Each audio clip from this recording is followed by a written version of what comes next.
accessible. The Renkonyane local municipality have taken a decision to close 10 of the beaches as a precautionary measure. They will continue to monitor the water quality, and once they are satisfied that they are safe for bathing, then they will reopen those beaches. There is quite a number of public infrastructure such as sewer pumps, electricity, cable lights that were also destroyed along the process. But we have brought together a number of departments, including transport, to look into the roads infrastructure, the water infrastructure. The municipality will attend to that with the speed. But the MEC has also informed the National Department to come and also intervene to make the funds available, because the devastation is quite huge and no municipality that can afford the repairs in that regard. I thank you so much for that update. Siboniso Ngadi, spokesperson for the Department of Cooperative Governance and Traditional Affairs in KwaZulu-Natal. First Take SA, 5 to 6 a.m. The newly elected Ekurhuleni Mayor, Mayor Kakaza, has appointed a new multi-party mayoral committee. The ANC's Kakaza has reappointed 5 EFF MMCs, including 4 others from his party. The former mayor, Suvuyile Ngwadwana, returns as the MMC for Corporate and Share Services, a position that was previously held by Kakaza. For more on this, we're now joined on the line by Action SA caucus leader in the city of Ekurhuleni, Siyanda Makubo. A very good morning to you and welcome. Good morning, Elvis and your listeners, and thank you for having us this morning. Now, the mayor said that the new mayoral members were elected on the basis of their experience, their expertise, and their commitment to serve the residents of Ekurhuleni. How do you feel as Action SA about the appointments of the multi-party mayoral committee, and do you think they have the requisite skills to carry out the task at hand? What we saw yesterday, Elvis, was a sham by the newly elected executive mayor, because all the MMCs which were appointed were the same MMCs which were under the then puppet mayor, Councillor Ngwadwana. All those MMC put together further declined service delivery in the city of Ekurhuleni. They failed to execute anything which was brought forward to them. By them to council. They failed to table an AG report. We see MMC Dunga is back as MMC for finance. So we won't see any changes in the city of Ekurhuleni, just an executive mayor occupying that seat. But what's more frightening is the systematic decline of politicians putting the interests of residents forward. What we saw in this Action SA exposed us, because through that motion, what we said to the ANC is that they have an opportunity to redeem itself, put together a good executive mayor, put together a team of good MNCs from a group of political parties that are available in council without the EFF. They don't need the EFF. The numbers are stacked against the EFF, even without the EFF. But what the ANC did was to bring back the EFF back into office. And that's purely because Banyaza Lesufi wants to cling on to power. It's all about Gauteng and nothing about municipalities. And that is why we see a puppet mayor in Johannesburg. We are seeing this composition of the executive in Ekurhuleni, the same in Mfuleni, in the West End and in the city. It has nothing to do with these municipalities, but everything to do with the power to gain control of Gauteng. Because the ANC is set to lose its majority in the legislature. So do you feel then, as Action SA, that your initial motion of no confidence was fruitless, given the current composition of the multi-party mayoral committee? Not at all. It was not fruitless, because you'd remember that Mayor Ngwadwana was purely a puppet mayor. They were able to hide behind Mayor Ngwadwana. Because remember, what we have in the city of Ekurhuleni is the executive system. All power is vested in the executive mayor, and the mayor then delegates that authority to MMCs. So they were able to say they are not responsible. It's the mayor that delegates, the mayor that has executive authority. It's the mayor that signs off certain aspects of the city and not them as MMCs. Now the power of balance lies squarely with the ANC, and that is delegated to the EFF and to the former mayor Ngwadwana, now as MMC for Corporate Services. So now they have responsibility of executive power, and we will then be able to hold them accountable. We knew that Mayor Ngotwana was purely a puppet mayor, purely used by the EFF at some offices somewhere located in the country. Now we will start to hold directly the ANC accountable and that authority that's delegated to the EFF. And that's exactly what we're trying to do here as Action SA, is that we can't hold someone who's compromised responsible when we know exactly the power lies somewhere else in council and not within council. Now, thank you so much for your time. That was Action SA caucus leader in the city of Ekurhuleni, Siyanda Mokobu. If you live in Ekurhuleni, let me know your thoughts on the new mayoral committee. Well, that's where we got to end it for today. From our team, Tracy Bumgard, Tizwangwina Manashe, and Tapelo Sibanyone Marumu Kakana. Our senior producer is Ronald Perry, technical producer Mark Prellin, executive producer Vutsila Kota. I'm Elvis Preslin. We'll see you tomorrow morning. Same time, same place. Ciao for now. Arrivederci.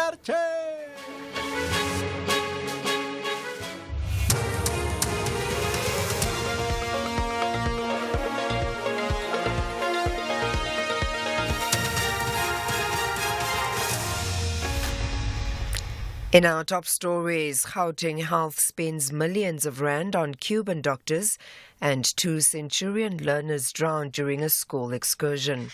Good morning.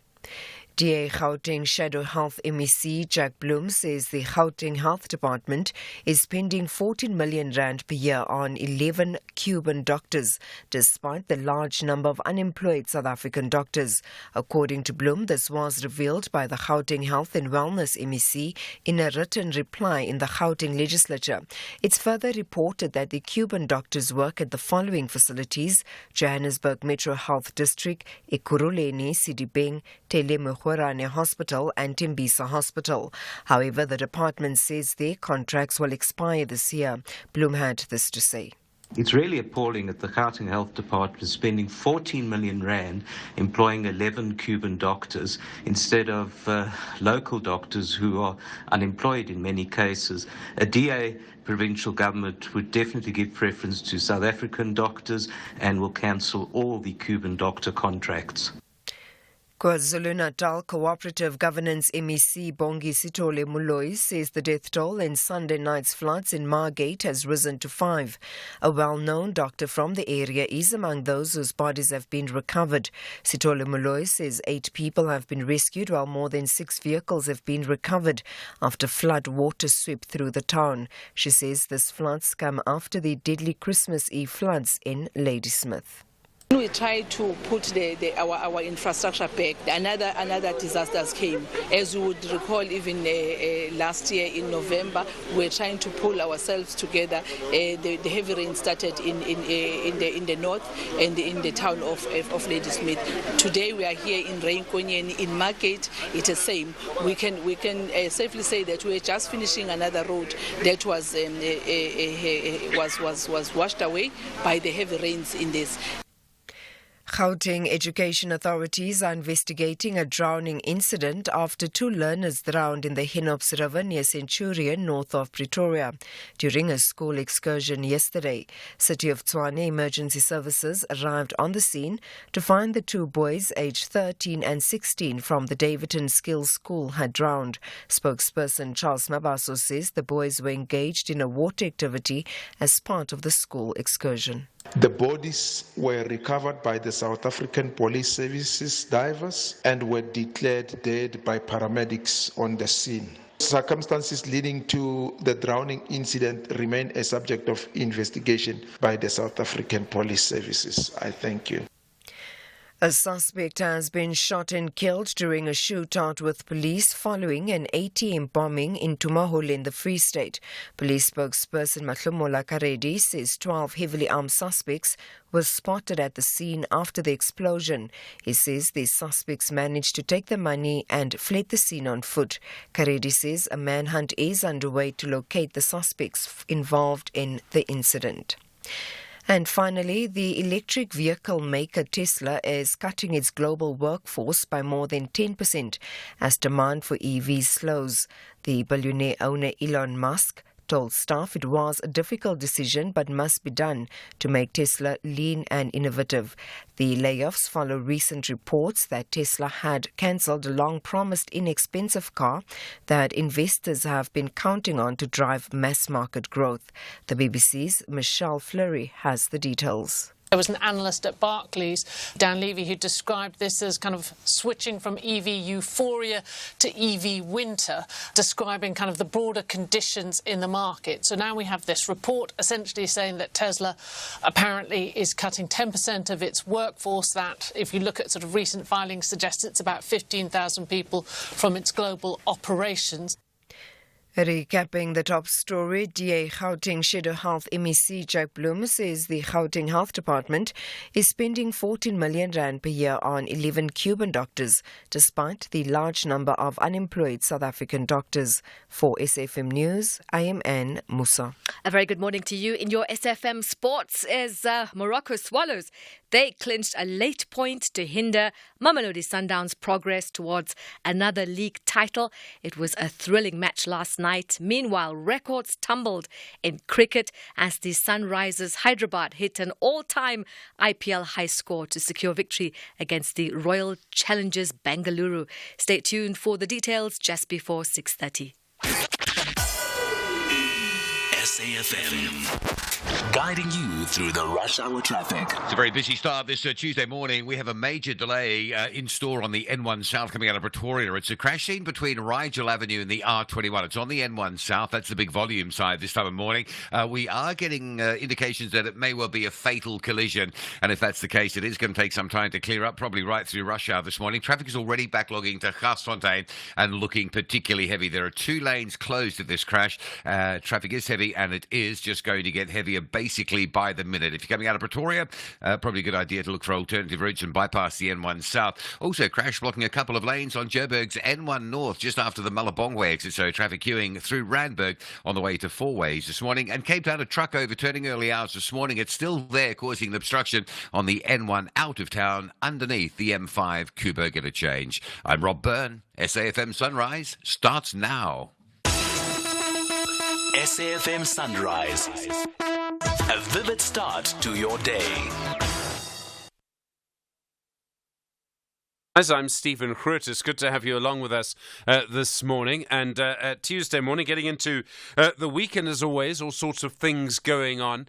I was sort of feeling this morning when I woke up where I live in Gauteng that the first time I sort of felt, it's a bit chilly outside, you know. Mdu comes in gloves and a jacket, and I don't know what's going on in Ekurhuleni. I thought things were pretty warm in Ekurhuleni, but gloves and a jacket. Stanza, of course, just comes in as he normally does because he's, tougher than Mdu. Anyway, good to have you along with us this Tuesday morning, and, the usual sort of things happening. I know there's a lot of conversation and speculation and discussion and what's going on with MK and former President Zuma. We've heard nothing yet from the Constitutional Court as far as I know, and I wait to see what sort of legal papers will come there, but I think that's still sort of pretty much at this stage. We don't really know what's going to happen there. The big story yesterday and going into this morning, I think, is the 5 people who died in Margate from this really intense rain, torrential rain on Sunday night, and sort of people living there saying, look, it started at kind of 4 in the afternoon and then from 7 just suddenly became stronger and stronger. And what happened was there was a stream called Hunter's Stream in that area, and suddenly it burst its banks. So suddenly this river sort of, I suppose almost, if you were there, it must feel like it exploded, just suddenly big. And you've got all this water rushing down to the sea. And that means if you were between that water and the sea, you were in trouble. 3 people were in a car. And the car was washed away, and they found the bodies a little later sort of down the highway. So they were just, really, really in a very difficult spot, and they lost their lives. Another person also washed away, and then one person, and we need to remind you of how serious this is, got struck by lightning, in that flood. So very, very serious. And KwaZulu-Natal suffering the most at the moment because of the bad weather, and of course going back to those floods, and when was it, 2022, but really having a very rough time. Western Cape also, of course, intense rains. Just last week we were talking about that. And Gauteng so far, sort of touch wood, untouched, but it did have that intense heat wave for about 6 weeks, which was really quite something to live through. So I think we just need to, the weather becoming more and more a story. More reports this morning about the impact of the dry weather on maize prices, up sort of 30% as a result of the intense weather that we've seen in the dry weather from El Nino. And I've actually been suggesting to the team we should do a sort of winter weather forecast. You sort of do a long-term forecast. What can you expect? We do it every now and then, but sometimes I sort of like to know if it's possible to make any predictions. Lots going on in our politics, of course. Ace Magashule, the former Secretary General of the ANC, his trial postponed again yesterday. This is in the asbestos roof case. Remember, the idea was that the asbestos would be removed from the roofs, or the asbestos roofs would be removed from these roofs in the Free State when he was the Premier. It was over 200 million rand there. Edwin Sodi involved in that as well. There's a big story this morning that the NPA has confirmed that his former personal assistant, Moradi Chalwata, is now going to be extradited, that she in fact has been arrested in the US. And the claim is that she said that she would be a state witness against Magashule and then backtracked on that.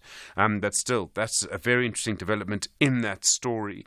And it shows you how important everything that happened during that time was. We heard a lot of the testimony, of course, during the Zondo Commission. In Ekurhuleni yesterday, the new mayor there, the ANC's, and Kosan Pendile Kakaza, he appointed his mayoral committee. 5 of the members of the mayoral committee are from the EFF. That's what they said they wanted, including the finance MEC in Nkululeko Dunga. And clearly that was going to be a sort of deal breaker for the EFF and whether they support the ANC or not. 4 of the members come from the ANC, and then 1 comes, Sivuyile Ngudwana, who's the former mayor from the African Independence Congress, the AIC.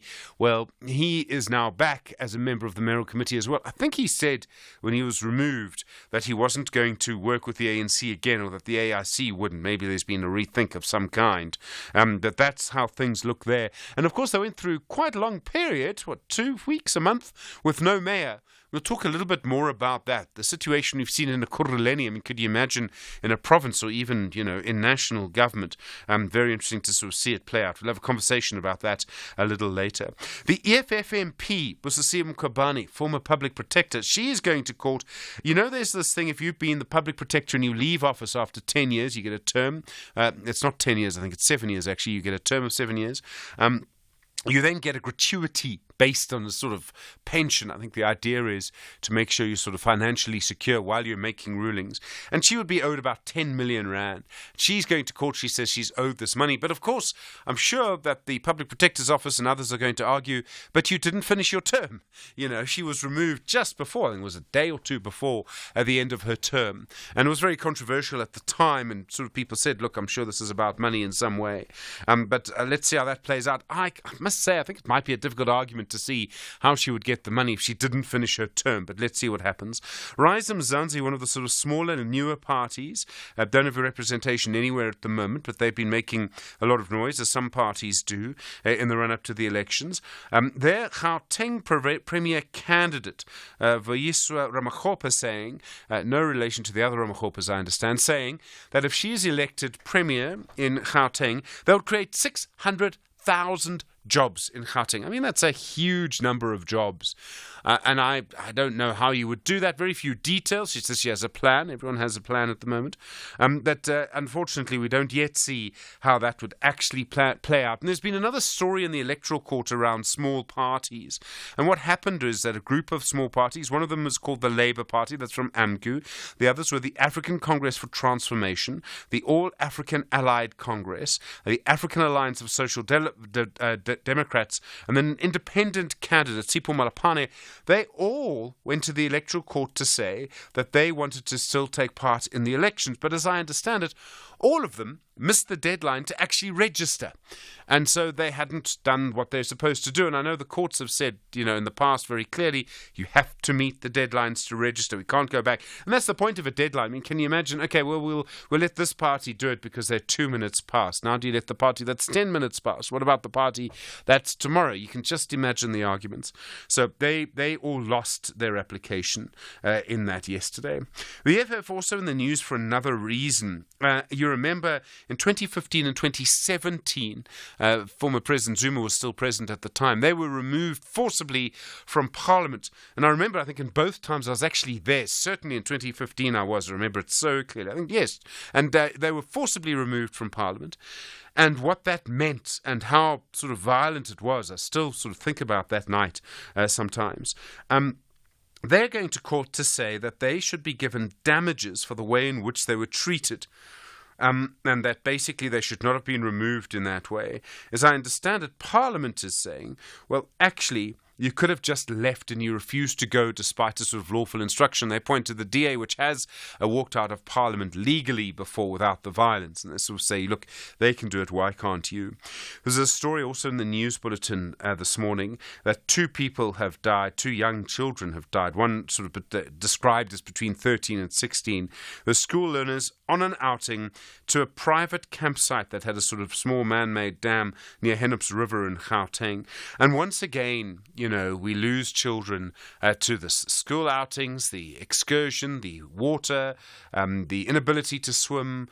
And sometimes it's not just that. Anyone who can swim can get into difficulty, can get into trouble. And I think we're back to a couple of things here. One is that swimming in a pool is very different and much easier to swimming in a dam or something like that. And the sea is probably the most dangerous of all. So just remember that with your kids, And the second thing is supervision. If you're going to have 10 children in a dam, I think you probably need 2 adults to watch them. Maybe one of them in the water, I don't know. But, we need to start looking at this very seriously. Again, it's just happened too often. It's too scary when it does, let me tell you. It's very, very scary. And then Business Day is a story this morning that municipal debt owed to Eskom is now at 74.5 billion rand. It was supposed to go down, remember? Not up. When it hit 50, everybody went, oh my word, look what's happened. Well, it's now 74.5 billion rand. And we have this problem where councils sometimes receive the money, don't pay it to Eskom. Sometimes people don't pay. The council doesn't switch them off. Sometimes it's government departments who don't pay. We spoke to the city of Joburg about this last week, and they said, no, they treat everyone equally. I'm like, well, some of the government Gauteng Health Department officers, for example, their hospitals have been in trouble for not paying. They're not the only ones, I must just say. I'm not picking on them. Anyway, good to have you along this morning. 086 000 2032. SMS 41391.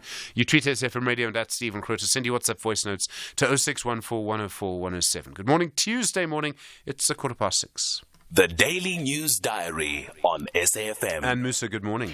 Good morning, Stephen. So Tuesday, into the sort of second day of the week, things getting going. What's happening on your side? Yeah, it definitely is. Well, the IEC is expected to have a media briefing later today, and this would be on the latest developments with regards to the election timetable, with the ballot procedures that's set to get underway, as well as notices to vote to voters overseas that are still open.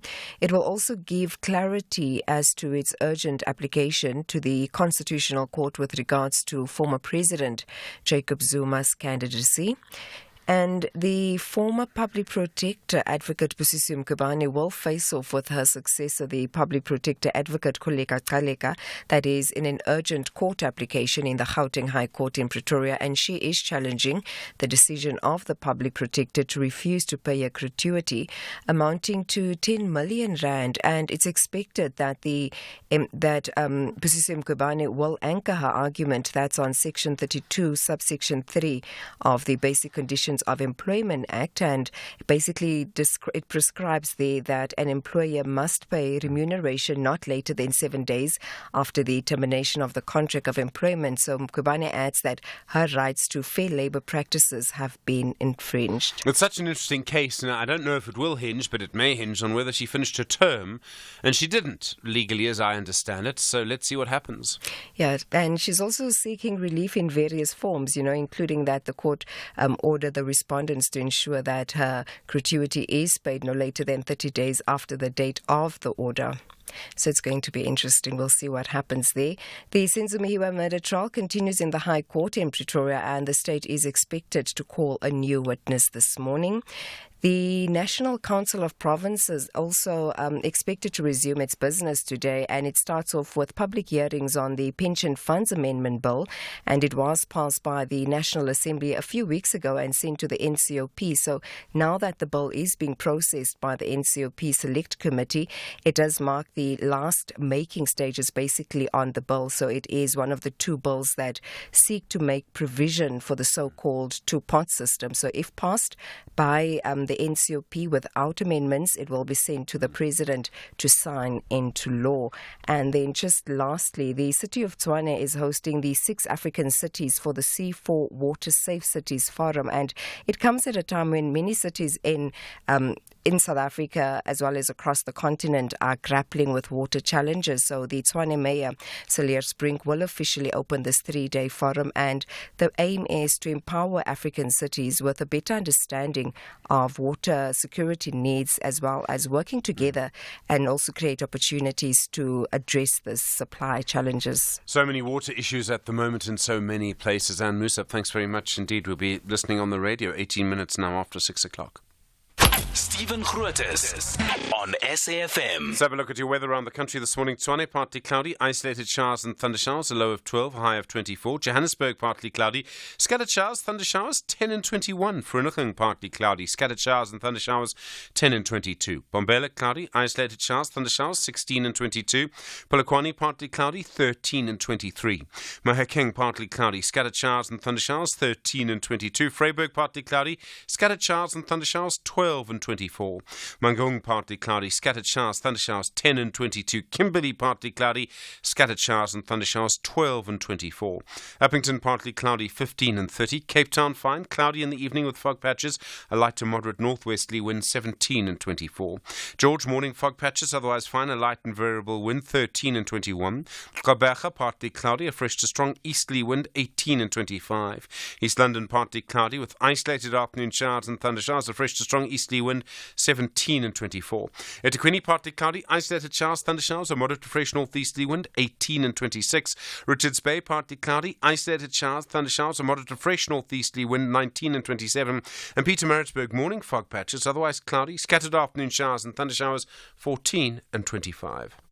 Worldview Update, bringing you closer to international news. 20 minutes after 6, good morning. In the US, a court is due to continue with the second day of jury selection today in Manhattan, in New York, in the first criminal case brought against a former American president, in this case, of course, Donald Trump.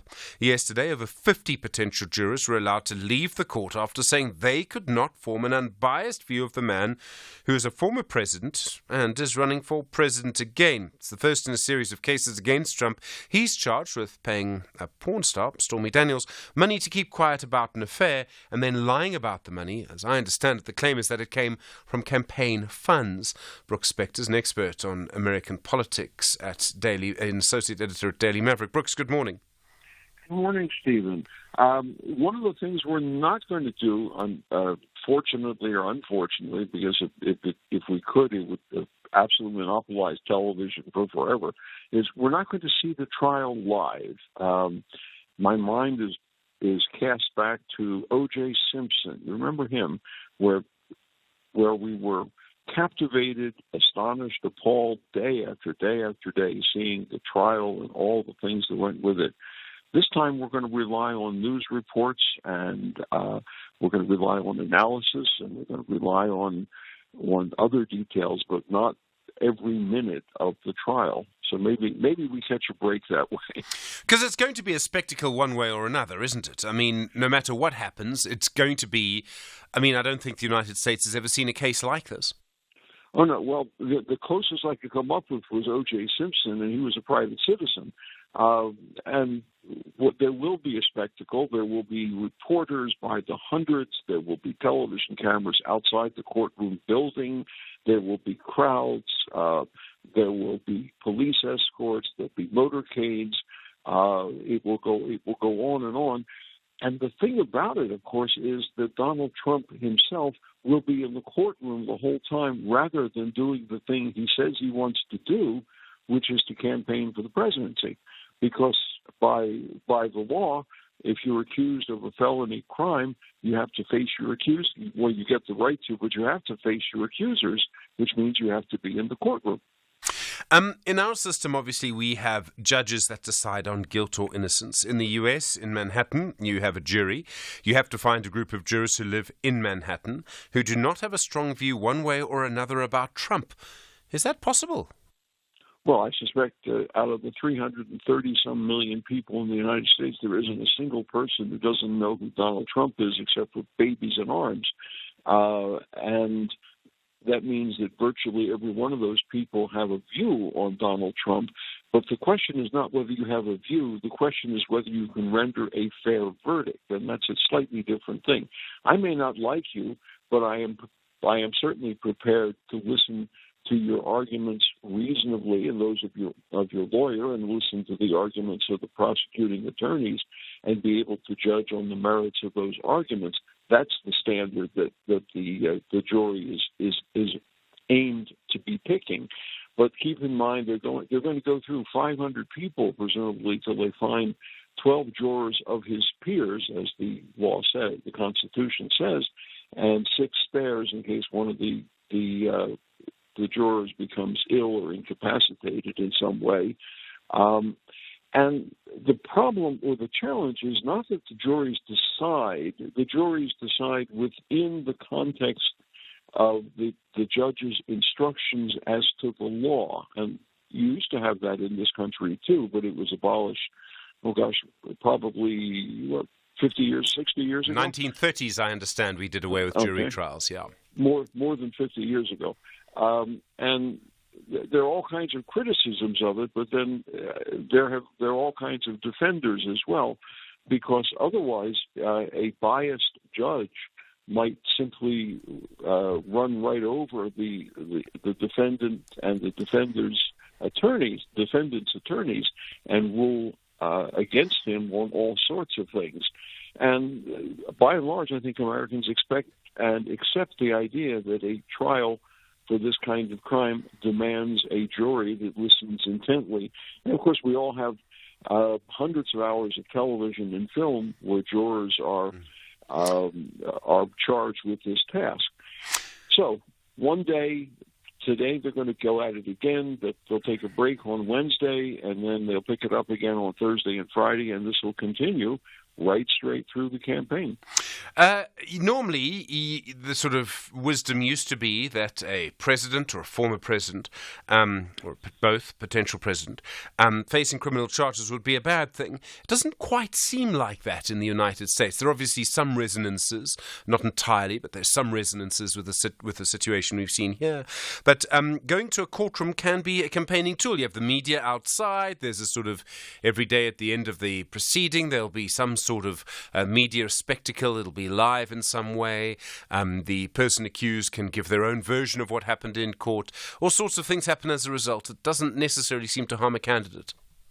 Well, in the old days, back when we were all young, to have been accused of a felony crime and presumably convicted of it would have disqualified you for most things in the public sphere. Now Donald Trump is going to use this trial, just as you say, as a tool for his campaign, in part because it's convenient, and in part because his argument is that the trial itself, the case itself, is trumped up, excuse the pun, charges, and that it's all unfair, and he's being persecuted, not just prosecuted, and that it's all the plot of a deep state, the media, the Democratic Party, Joe Biden's Attorney General, and I'm not sure who else, maybe Santa Claus. And as a result, he is going to ride this as much as he possibly can with his press conference or statements immediately after every day's proceedings, putting his spin on it and using it as a tool to say, you see, I am still your retribution, as he has said in campaign speeches. And who knows, maybe it'll stick. Brooke Spector, thank you very much indeed, Associate Editor at Daily Maverick, and of course an expert, as you can hear, on US politics. 27 minutes after 6. This is SAFM Sport with Zai Khan. Zai, good morning. Good morning. What happened with Sundowns? They didn't quite get what they wanted. No, they're going to have to swallow that tough pill with their coffee this morning. It was a Swallows team fighting back, holding Mamelodi Sundowns to a 2-2 draw, an encounter that played at Dobsonville Stadium last night. Despite picking up an important point, the Dube Birds remain 14th in the league standings, but they now have 9 points clear of the relegation zone. Sundowns, they are set to travel as well. They have a big match that's in the CAF Champions League. That's on the 20th of April against Esperance. And we also have Sundowns. They'll be looking forward to winning that encounter. But let's listen now to the Swallows interim coach, Musa Enyatama. Yeah, look, very difficult match. We all know playing against Sundowns, it's not easy. They're not top for nothing. They're not number one for nothing. So, yeah, it was not an easy game. We had to come back and get that second goal to equalize. But, yeah, it was not an easy match to play. More soccer action saw Cole Palmer hitting a perfect first-half hat-trick and then struck a penalty as Chelsea hammered Everton 6-0 last night to move to within 3 points of the European qualifying spots. It was the fastest Premier League hat-trick by a Chelsea player, and it means he also scored in 7 games in a row at the stadium, which is another Blues record. In the meantime, Roma defender Evan Ndika has been discharged from hospital, and this after collapsing during his side's Serie A match at Udinese. The Roma have said the 24-year-old Ivory Coast international suffered chest pains on the pitch, but hospital tests showing he did not suffer a heart attack. The Serie A game was abandoned after Ndika collapsed in the 72nd minute and was taken off in a stretcher. More news, and this time from tennis. The superstar Rafa Nadal says returning to action at the Barcelona Open is a gift, and he wants to enjoy every moment of what he expects to be the last year of his career.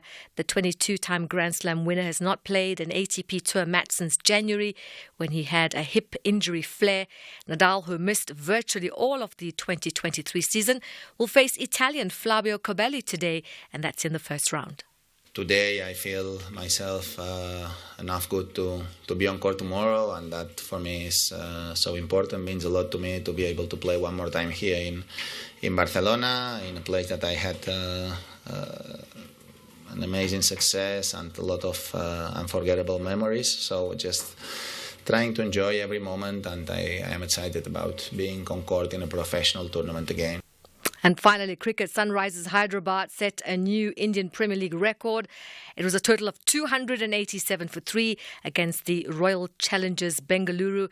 The stage was set by Travis's Head, 102 of 41 balls, marking the IPL's second highest score in a T20 match, despite a strong start by Virat Kohli and South Africa's Faf du Plessis. And a whirlwind 83 by Dinesh Karthik, Bengaluru fell short by 25 runs. That's a wrap of your Sport and Sunrise for now. We'll bring you more top of the hour. I'm Zai Khan. Zai, thanks very much indeed. Seems there might be political movements in KwaZulu-Natal, and we'll find out more about that in just a moment with the leader of the ABC. You with SFM leading the conversation at 6:30. Good morning. In the headlines, DA Gauteng Shadow Health MEC Jack Bloom says the Gauteng Health Department is spending 14 million rand per year on 11 Cuban doctors, despite the large number of unemployed South African doctors. KwaZulu-Natal Cooperative Governance MEC Bongi Sitole Moloi says the death toll in Sunday night's floods in Margate has risen to 5. A well-known doctor from the area is among those whose bodies have been recovered. And US scientists say record high ocean temperatures have triggered the 4th global episode of coral bleaching. I'll have details on these and other stories at 7. SAFM, guiding you through the rush hour traffic. Very good morning. This is a really heavy delay coming south from Pretoria. We have now confirmed this crash scene involves a fatality, so it's likely that it'll be queuing for some time, probably through the entire rush hour this morning. It's the collision between the Rigel Avenue off-ramp and the R21 highway. Traffic is already parking back through to Linwood Road and looking heavy across all lanes. It might be a good idea if you're coming from Montana, coming from Stormful, coming from the N4 highway, or joining from sort of Atterbury, Linwood, just to get onto some alternative routes and bypass the N1 South for the duration of this morning's rush hour. Also, Joburg's M1 heavy through Randburg up towards William Mandela and the four-ways off-ramp. A crash halfway between the Malabongwe exit and the four-ways off-ramp, causing quite a big backlog. 2 lanes on the right are closed there. Durban leaving the south coast, the M2 looking okay this morning. And if you're driving out of Cape Town's Mitchell's Plain, confirming no traffic lights on the M7 at Samora Michelle. That's a really big backlog of traffic. The M7, Highlands Drive, R300, all of those routes that take you out of Mitchell's Plain towards Philippi are quite heavily backed up. And the N2 inbound has a broken down vehicle just after Jan Smuts Drive, and that's pushing a traffic queue back towards the airport. Rob Byrne, SAFM Traffic. The business update on SAFM. And of course, with us this morning, Intaleng Lechele. Intaleng, good morning. How are you doing? Morning, Stephen. I'm well, thanks. I hope you're good. Asian markets, US markets, how's it all looking? Well, most global markets kicked off the week in the green, but things changed by the end of the day. US indexes closed in the red as traders started to accept the high possibility of a delay in US rate cuts after a strong retail sales print. Now, this was all happening while eyeing developments that have been playing out in the Middle East. Local markets also ending the day in negative territory, with the all share shedding over 1%. And that sell-off has started creeping into Asian markets despite upbeat economic data from China. Focuses pretty much still on geopolitical moves, with traders eyeing Israel's response to Iran's air assault over the weekend. Now, in your currency market, South Africa's local unit being battered amid all the volatility. It's now back above the 19 Rand mark to the dollar, trading at 19.04. And then US consumer sentiment still strong. Retail sales still going up. That's right. Now, US consumers are proving to be resilient. In March, retail sales beat market expectations, rising 0.7% on a month-on-month basis. And this is versus the 0.3% rise economists had expected. Stephen, this comes alongside sticky inflation data we got, as well as those jobs numbers that proved that the labor market remains resilient. This has resulted in economists raising expectations for growth in the US, prompting analysts from Morgan Stanley to update their GDP forecast, pegging first quarter growth at 2.7%, up from its initial estimate of 2.4%. Now, you'd expect markets and analysts to be happy about this. However, the downside to it all is that a strong US economy further bolsters the Fed's case for tighter monetary policy for longer. And then Tesla is cutting 10% of its global workforce. I mean, they were the darling of the markets. Right. And this comes from reports from an internal memo that was issued to employees. It stated that Tesla could slash more than 10% of its global workforce. The memo, however, did not reveal the total number of jobs that are currently on the line. Now, Tesla, as you mentioned, darling of the market. It's the world's largest vehicle maker by market value, and it's been struggling for quite some time, to be quite honest. Earlier this month, the group said its global vehicle deliveries fell for the first time in 4 years. So this is the first time it's fallen since the COVID-19 outbreak.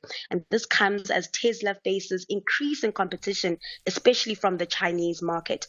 Now, in an attempt to tackle this, Tesla implemented a range of price cuts to steer up demand for its cars. This, however, hasn't been working. And so to keep a lid on expenses, the group seems to be looking at cutting jobs. Intaleng Lechele, thanks very much indeed. Back in an hour, more business news through the day here on SAFM. 24 minutes to 7. Africa Update on SAFM Sunrise, a continental overview of current African affairs. Rust Advocate Sipho Montula, good morning. Steve, refreshing morning and Jumbo Africa to the listeners. The French President Emmanuel Macron announcing that donors have pledged more than 2 billion rand for Sudan. Stephen, we know that conference was yesterday in Paris, drumming up support for Sudan's 51 million people. That funding will go to food, water, medicines, and other urgent needs. We know that Sudan has been having a crisis since April 2023, Stephen. So this meeting of minds in Paris, led by the French Foreign Ministry as well as the European Union Crisis Management, they've been the ones who have been drumming up. The representative of the Sudanese army, the Rapid Support Force, were not seen in Paris, but there were some civilian civilian society movements from Sudan who were part of this Paris conference of mobilizing what you call humanitarian funding to help the Sudanese people. And then in Chad, the interim president, Mohamed Idris Deby, kicking off his presidential campaign. Their elections is next month, Stephen, on the 6th of May. Now, we know that Chad is, since 2021, after the killing of his father, Idris Deby, the young President Idris Deby Jr. is the one who's now campaigning for these elections. They have been scheduled for 6 May, as well as if there's a second round on 22nd of June, provincial results due on July 7. So this is for the first time, Stephen, where you have a president and a prime minister contesting for the presidential elections in Chad. So we hopefully will see in the Sahel a change of these military juntas or leaders, and now handing over power to the civilians, but also them contesting as the military generals. And then we've seen the Nigerian medical authorities recalling this batch of Johnson & Johnson. It's the Benylin cough syrup. We spoke about the recall here yesterday. Other countries now, Tanzania, Rwanda, Zimbabwe, all recalling it. Stephen, they are all doing that because what they've picked up is this toxic to humans that they've been raising, and an acute kidney failure that has been raised on this. As we have raised, there are already 2 African countries. We have mentioned South Africa, Kenya as well. We can mention Kenya. But now we see Tanzania, Rwanda, Zimbabwe joining this recall of JJ cough syrup. That says a lot, Stephen, to the African continent about indigenous medicine. Where is Africa going when we know that we are either entering the winter season in some of the areas, and definitely will have these high levels of flu. But now that's where we have this challenge of this Western pharmaceuticals versus African indigenous medicines. And then the Eswatini King Mzwati III, he was here yesterday. He was here, Stephen, even if you didn't get the cable clear about what was the meeting of mind besides the trade, economics, and the political relations. President Ramaphosa, immediately after meeting Mswati, is off now to Uganda to meet with President Museveni. We know that meeting with Museveni, the issue of Eastern DRC will be on the agenda, security of the region, and from there the president will move to the South Sudan also to engage on the existing bilateral relations between South Africa and the South Sudan. We know that the South Sudan, Stephen, has to go for the elections scheduled end of the year, and that's where the meeting of President Ramaphosa, doing a follow-up of also the Deputy President Paul Mashatile, who is his special envoy on South Sudan, who was there. So the president is on a tour, Stephen, of East Africa immediately after meeting King Mswati yesterday. And then in our archives, you're taking us back to the 16th of April, 1990. It's almost 34 years, Stephen. We know that the former president, the late Tata Rolihlahla Mandela, delivered a speech in which he thanked the world for their wide support for the anti-apartheid struggle. In that event in London, Stephen, there were many cultural groups from your Tracy Chapman, Peter Gabriel, and South African Maralo, who were part of that festival, which was held in Wembley Stadium, where Mandela was saying thank you to the world. Asante Sana SG, as we are still leading the conversation, SAFM observing the Freedom Month. Arrest Advocate Sipho Mantula, thank you. Back tomorrow. More news from our continent through the day, 20 minutes to 7. Call us on 086 000 2032. Zwelaka's on the line from Mangung. Zwelaka, good morning. You want to talk about these smaller parties who didn't get on the ballot? Morning, Stephen, and morning to SAFM listeners. Stephen, yeah, indeed, that's what one needs to kind of talk to. You see, there's something that I found very absurd as reading into that judgment, and having had listened to the court proceedings on the day with the matter was set. Sorry, Zwelaka, and I'm sorry to interrupt you. Before you go any further, are you a member or a leader of any of the parties? Yeah, I'm one of them from African Alliance of Social Democrats. Okay, cool. Are you the leader? Yeah, I'm a leader. Okay, go for it.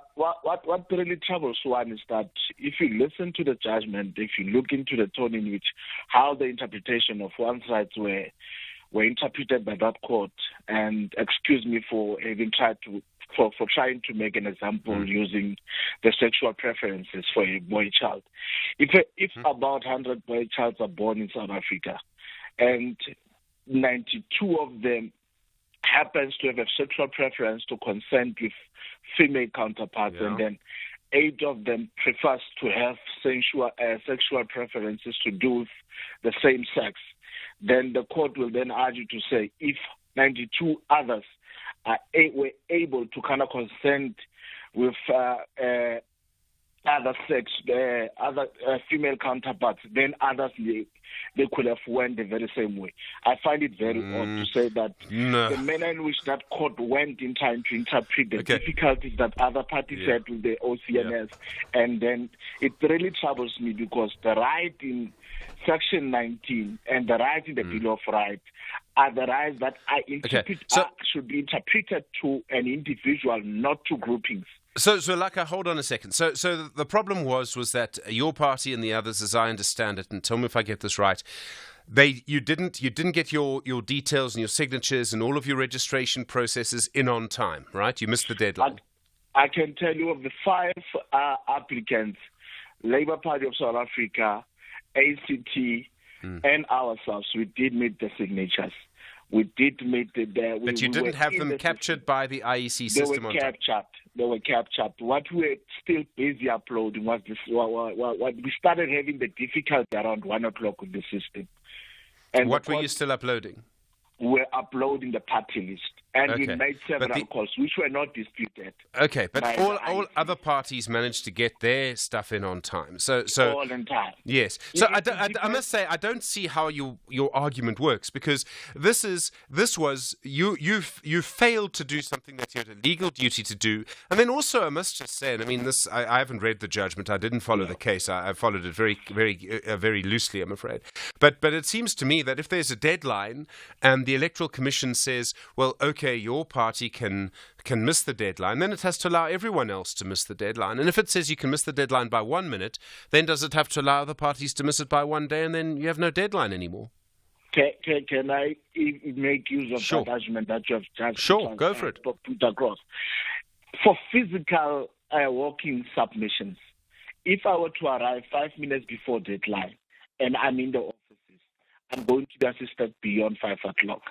If I'm using the OCNS system, if I am 5 minutes before the deadline, I'm already in the system. And at 5, the system's cut off. Do you see the imperative between the two systems which were made? And then I want to bring back to your mind that in 2021, during local government elections, there are about 257 local offices, about 9 provincial offices, and 1 national IEC office, where submissions were made physically. And the time closed at 5 o'clock for that.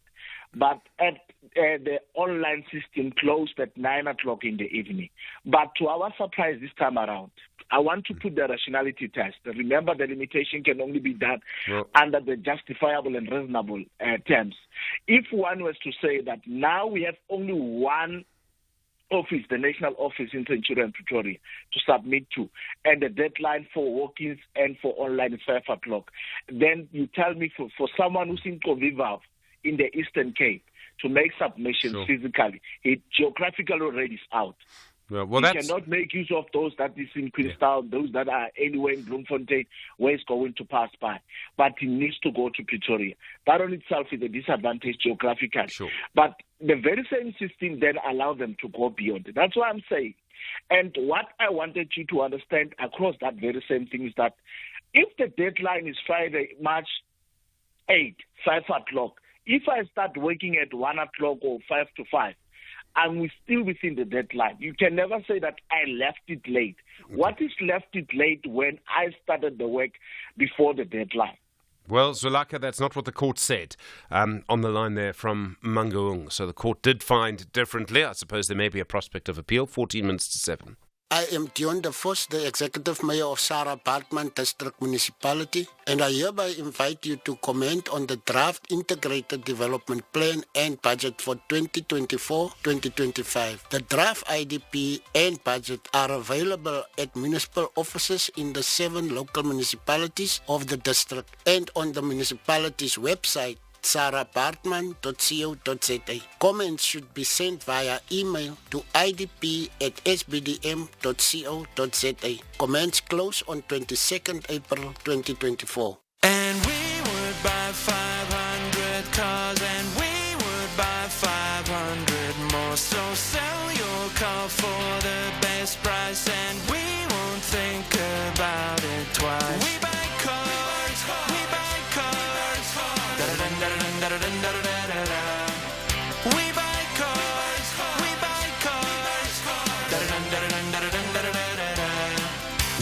Cars, the easiest way to sell your car by far. Royal AM ladies and Lindelani ladies want to showcase who are the real queens of KZN. They both want out of the bottom half. This is the Hollywood Best Super League. Experience the KZN Derby, Royal AM Ladies FC versus Lindelani Ladies FC on Sunday 21 April at 2:30 p.m. Live on SABC1 and SABC radio stations. Also available on SABC Plus and SABCSport.com. Hashtag We Love It Here. Proudly brought to you by SABC Sport. For the love of the game.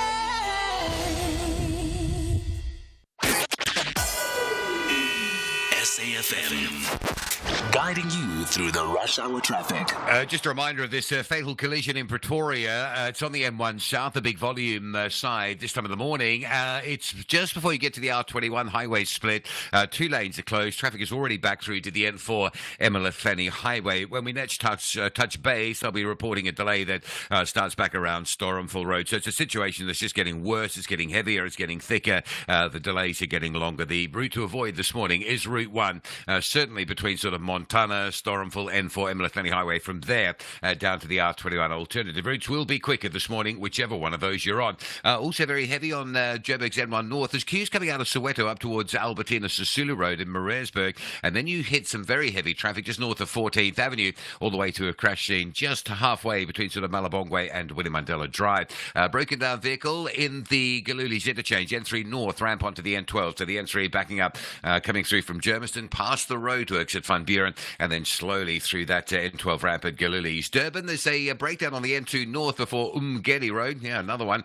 Traffic's already parking back towards the M7 Bluff exit. That's heavy this morning, the N2 going north. Also coming out of Pinetown, M13, very slow into the roadworks at Paradise Valley. M7 through the construction area, heavy as you go from the N2 down towards Bel Air and Wakesley Road.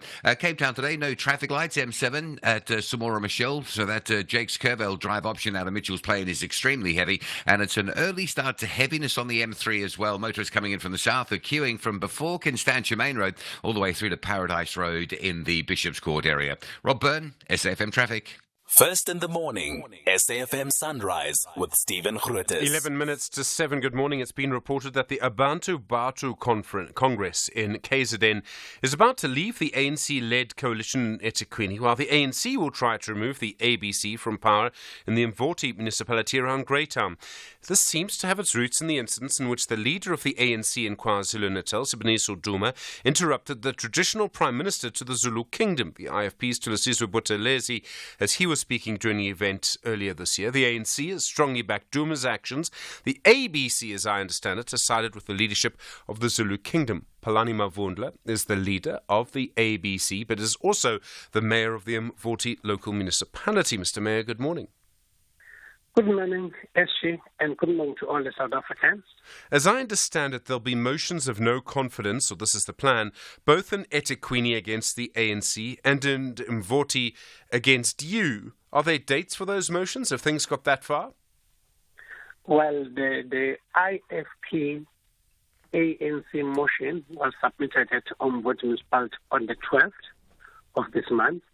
So there is already 2 motions that are seeking to remove myself as the mayor, as well as Councillor Mason, who is the Speaker of Mvoti, who happened to be the national chairperson of ABC, as well as the Speaker in Mvoti. And the second round is that 2 motions were submitted in eThekwini by a bloc that is led by ABC to remove the entire EXCO of eThekwini.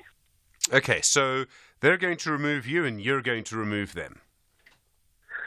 Well, we need to tell the truth, Stephen.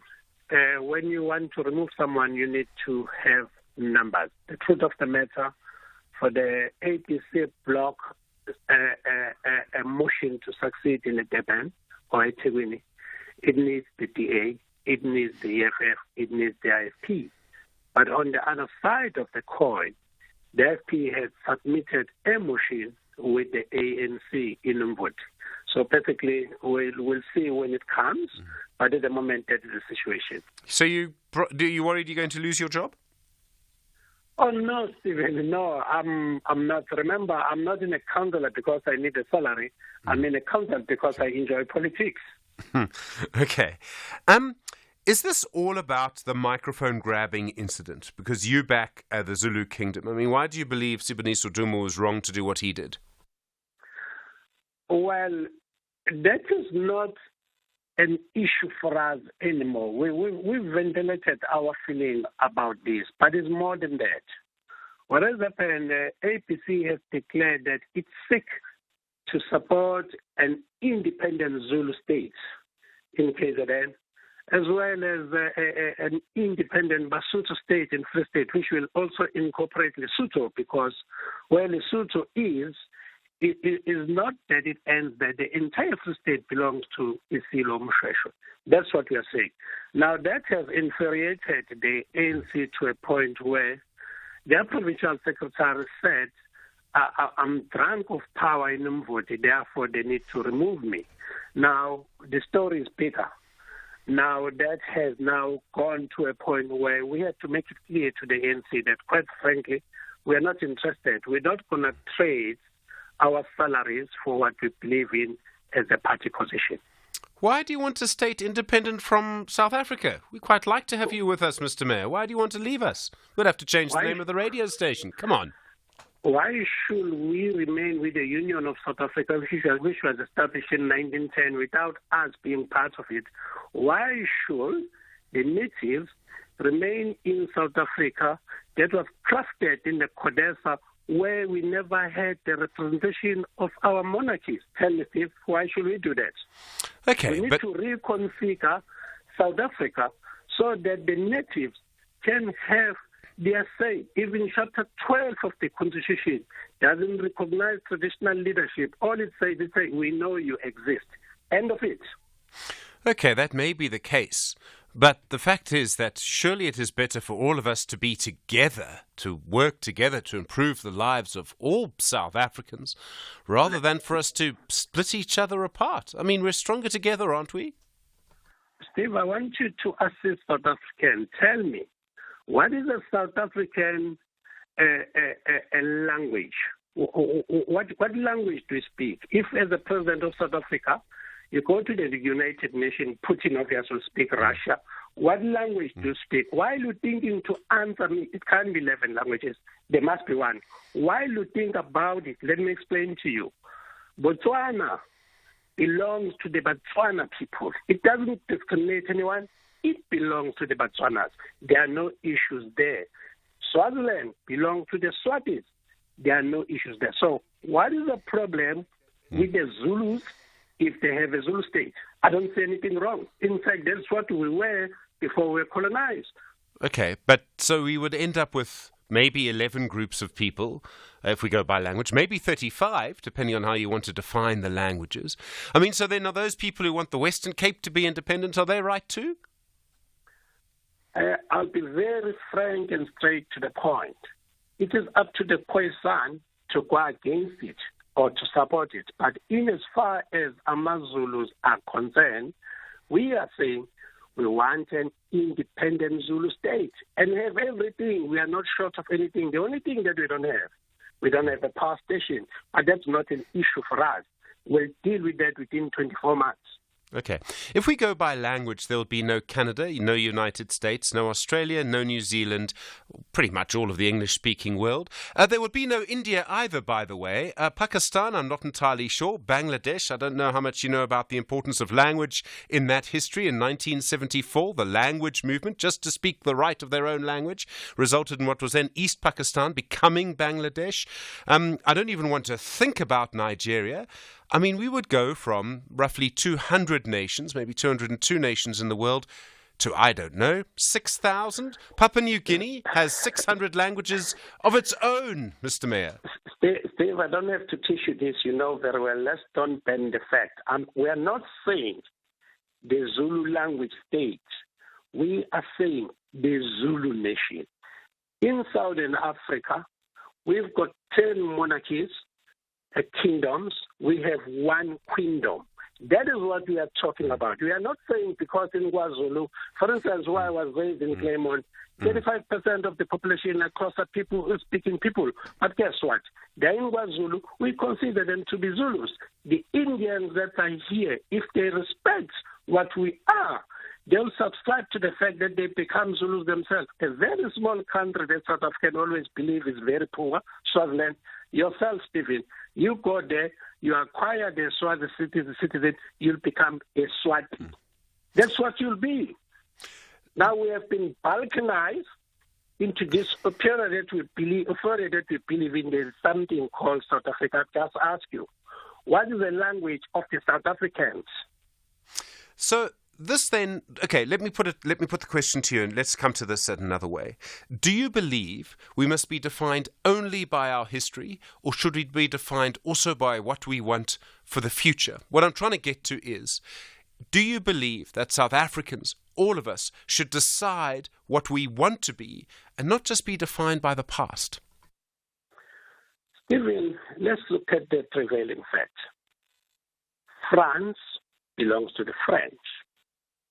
England belongs to the English people. That is what it is. But let me slowly bring to attention what is starting to happen now.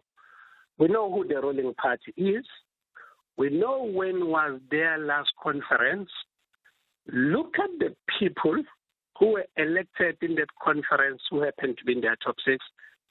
Think about it. What province do they belong, where their branches are? One province only. Secondly, if you look at the party list of the ruling party right now, go and check for me how many Zulus are you going to find in their national parliament list to Cape Town, lastly. Come to KZN. That very same party's got a constitution that talk about your rights as a minority and other minorities. In KZN, we've got Indians, we've got colored, we've got white. There is not a single one on their list. I think then you'll understand what I'm talking about. Palani Mavundla, thank you very much indeed for your time. The mayor of the Umvoti municipality, speaking here as leader of the Abantu Batu Congress. Makoti Down Products is a proudly South African family business, started more than 30 years ago with 12 geese and a piece of material. Makoti manufactures duvets, pillows, sleeping bags, and high-quality Egyptian cotton linen. Our down products are suitable for people with dust mite allergies and come with a lifelong guarantee. And we offer a nationwide cleaning service for all your feather and down products. Visit us at makoti.co.za or call us on 041 992 395. For quality down, Makoti Down. For the first time in 30 years, the ANC is set to lose its majority. Opposition parties have united as the multi-party charter for South Africa. A strong democratic alliance with a proven track record Can anchor a new government that serves the people. But a new government that works is only possible if you vote for it. Let's unite and rescue South Africa. Vote DA. This political party advertisement was paid for by the political party concerned. The views expressed in this advertisement are those of the political party and not those of the SABC. There's a song that goes, "Money can't buy me love." And that's true. But then they told us all you need is love, which anybody with a mortgage will tell you most certainly is not true. Love won't pay your parking tickets or your student loan. It's also needy. It requires effort, availability, constant care. But more importantly, love requires time. And while money can't buy you love, it can certainly free up some of your time. Time to spend on the things you love, with the people you love. And if you're looking, maybe even time to find the one you love. That's why, after 50 years of investing, we've learned that time is the greatest gift of all. And the good news is, if you invest early, time gives you money. And then money gives you more time to do the things you love. And don't you love that about investing? Ellen Gray, long-term investing. Ellen Gray is an authorized FSP.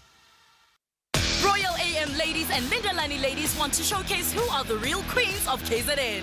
They both want out of the bottom half. This is the Hollywood Best Super League. Experience the KZN Derby, Royal AM Ladies FC versus Lindelani Ladies FC on Sunday 21 April at 2:30 p.m.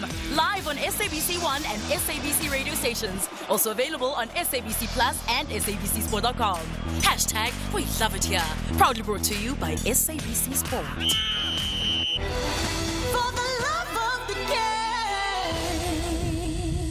You with SAFM leading the conversation. News time.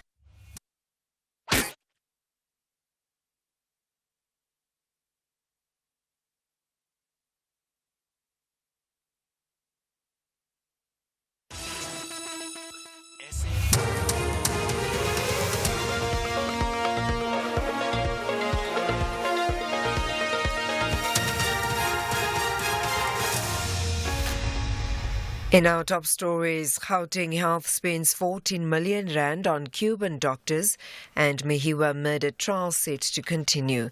Good morning. DA Gauteng Shadow Health MEC Jack Bloom says the Gauteng Health Department is spending 14 million rand per year on 11 Cuban doctors despite the large number of unemployed South African doctors. According to Bloom, this was revealed by the Gauteng Health and Wellness MEC in a written reply in the Gauteng legislature.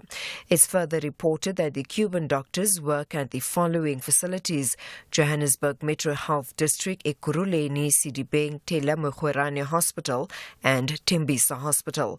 However, the department says their contracts will expire this year. Bloom had this to say. It's really appalling that the Gauteng Health Department is spending 14 million rand employing 11 Cuban doctors instead of local doctors who are unemployed in many cases.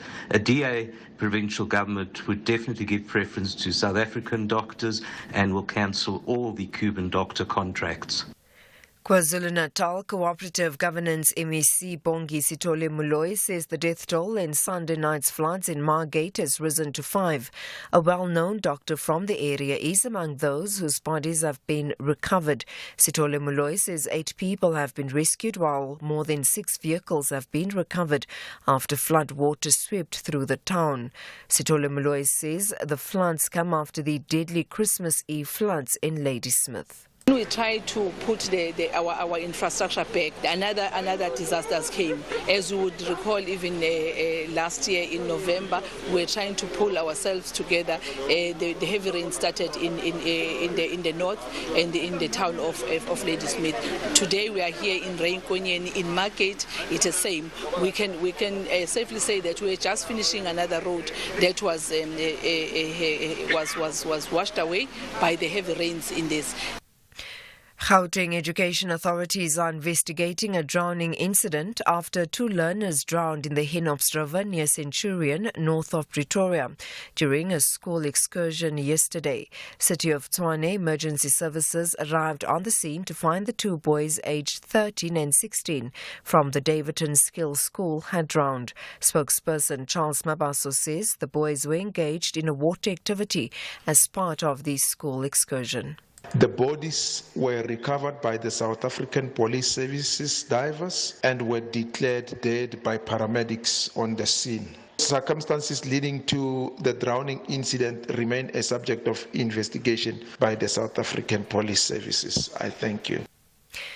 The state is expected to call a new witness when the Senzo Mehiwa trial resumes in the High Court in Pretoria today. 5 men are on trial for the 2014 murder of the Bafana Bafana captain. Yesterday, the court heard that 2 of the accused were found in possession of cell phones in their prison cells. A cell phone was found in possession of accused number 5, Fuzokuhle Ntuli, while he was detained at the Kalakabusha prison in Empangeni in KwaZulu-Natal on the 19th of August 2020. Sibusiso Yaka, who was head of prison then, says he is the one that informed the lead investigator after the said handset was allegedly found in possession with Ntuli. Alright. I then had a discussion with my superior that this issue of the cell phone didn't sit well with me because I don't know what it is that was being discussed. Because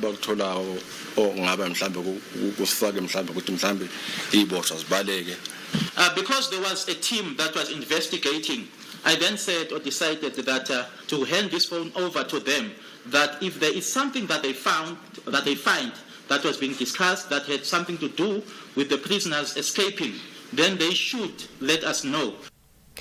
And finally, U.S. scientists say record high ocean temperatures have triggered the 4th global episode of coral bleaching. The National and Atmospheric Administration says coral is suffering in more than 50 countries and in all the world's oceans. The BBC's Georgina Renard has the details. Corals build vast networks of homes and highways for ocean creatures. Their reef systems sustain a quarter of all marine life. But when the water they live in gets too hot, they become stressed, turn white and can die. This announcement from US officials provides the first global evidence of what recent months of record-breaking heat are doing to the oceans. The damage is driven by climate change and the natural cycle of climate fluctuations called El Niño that started last May. Recapping the top story, the DA Gauteng Shadow Health MEC Jack Bloom says the Gauteng Health Department is spending 14 million rand per year on 11 Cuban doctors, despite the large number of unemployed South African doctors. For SFM News, I am Anne Musa. A very good morning to you in your SFM Sports Headlines. Soccer, Mamelodi Sundowns grapple with a shocking draw after a 2-goal lead slip.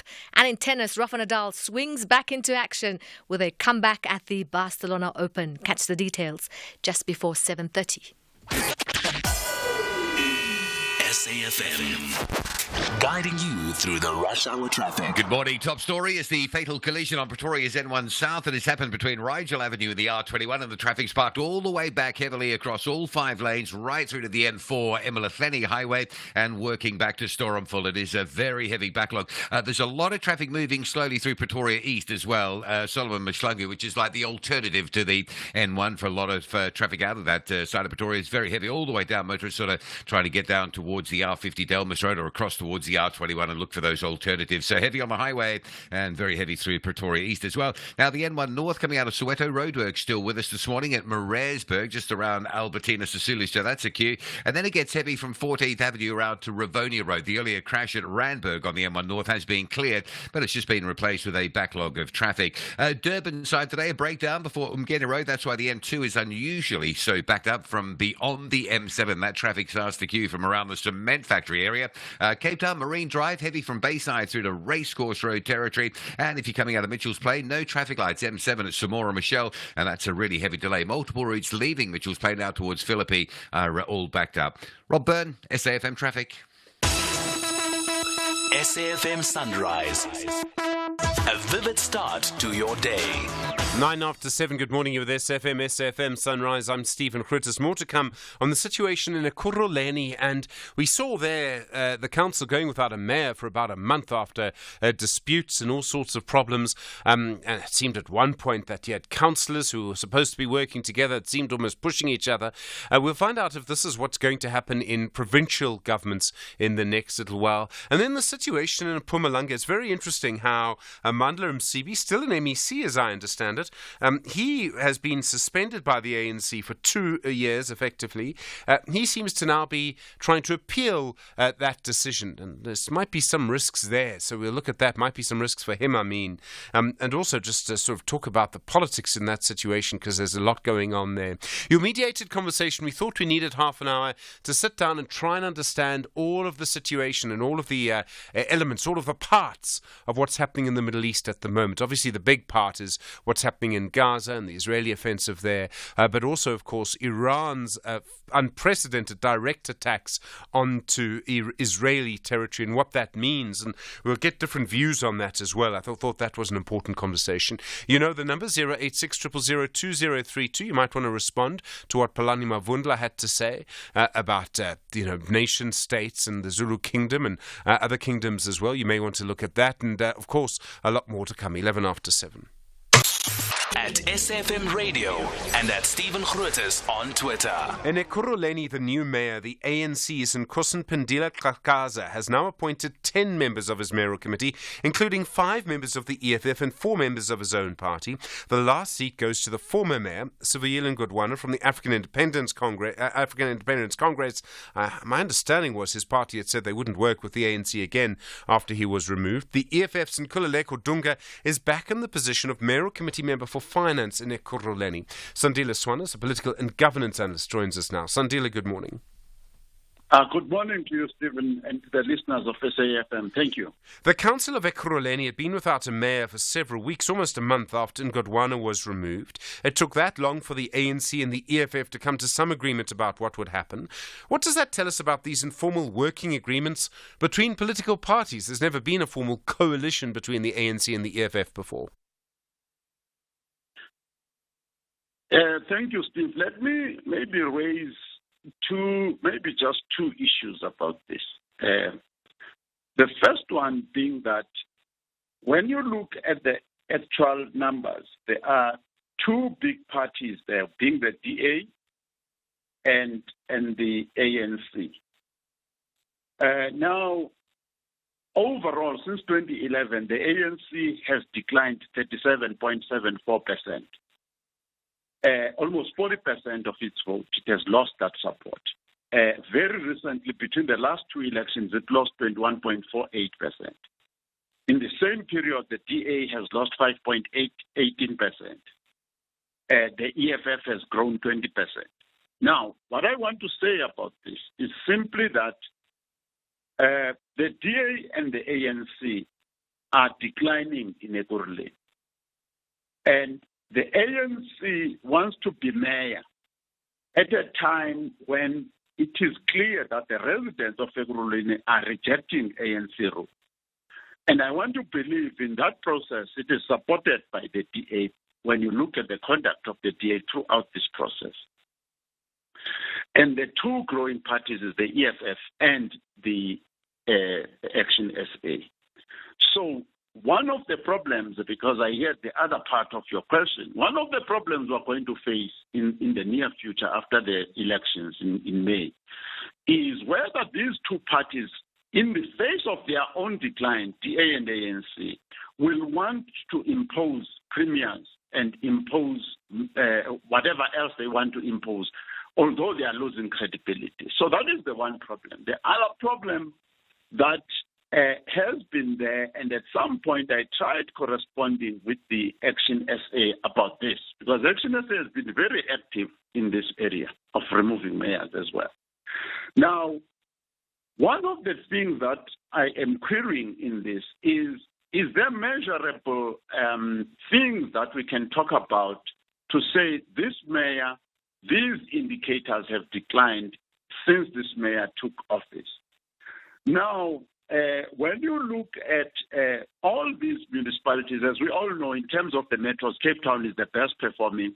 Ekurhuleni is at the bottom two. And the bottom four, the top four are almost very close to each other.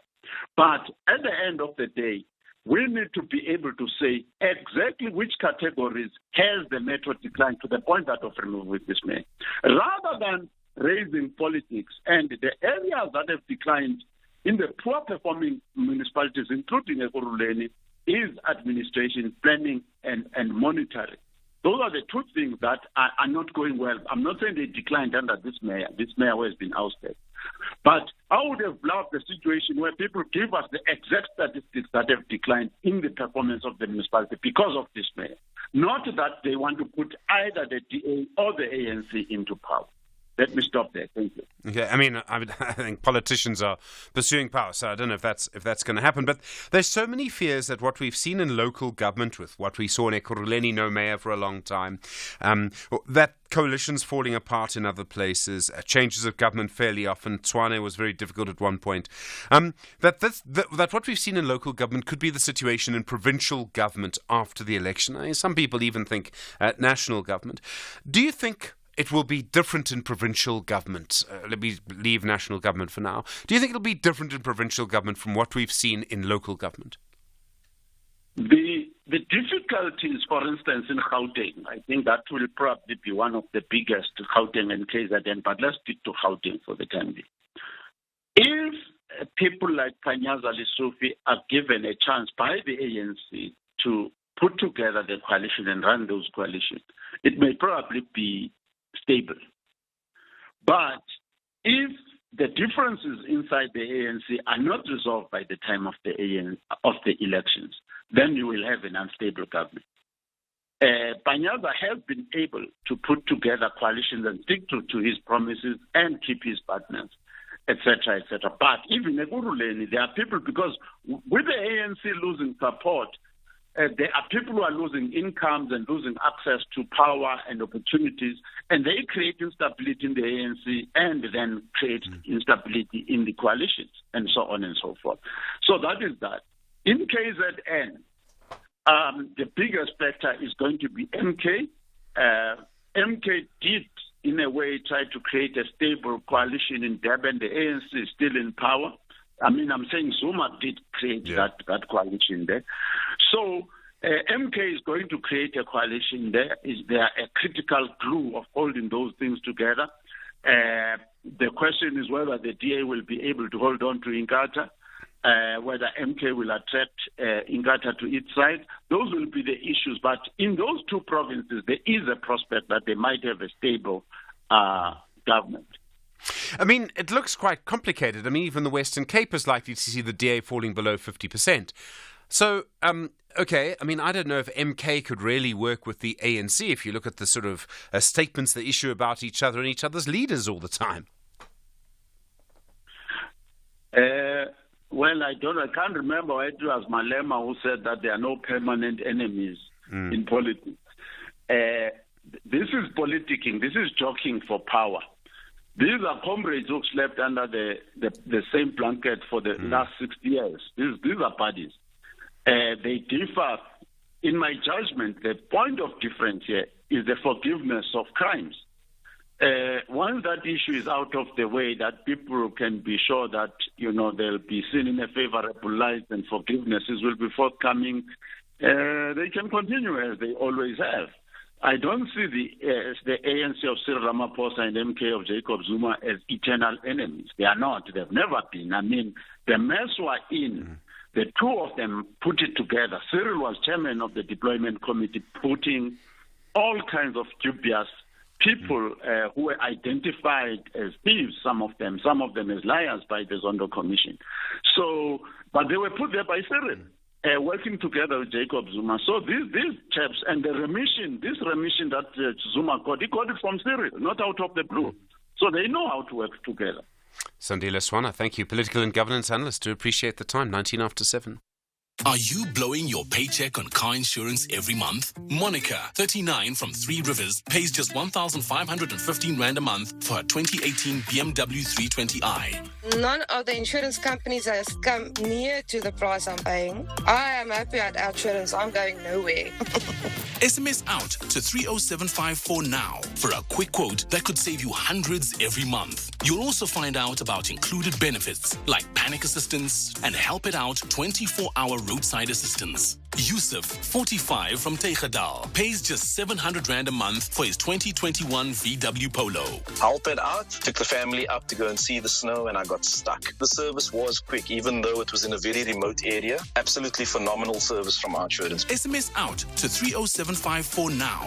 That's out to 30754. Outsurance is a licensed insurer and FSP. T's, C's and limits apply. Premiums are risk profile dependent and reviewed annually. Client comments do not constitute financial advice.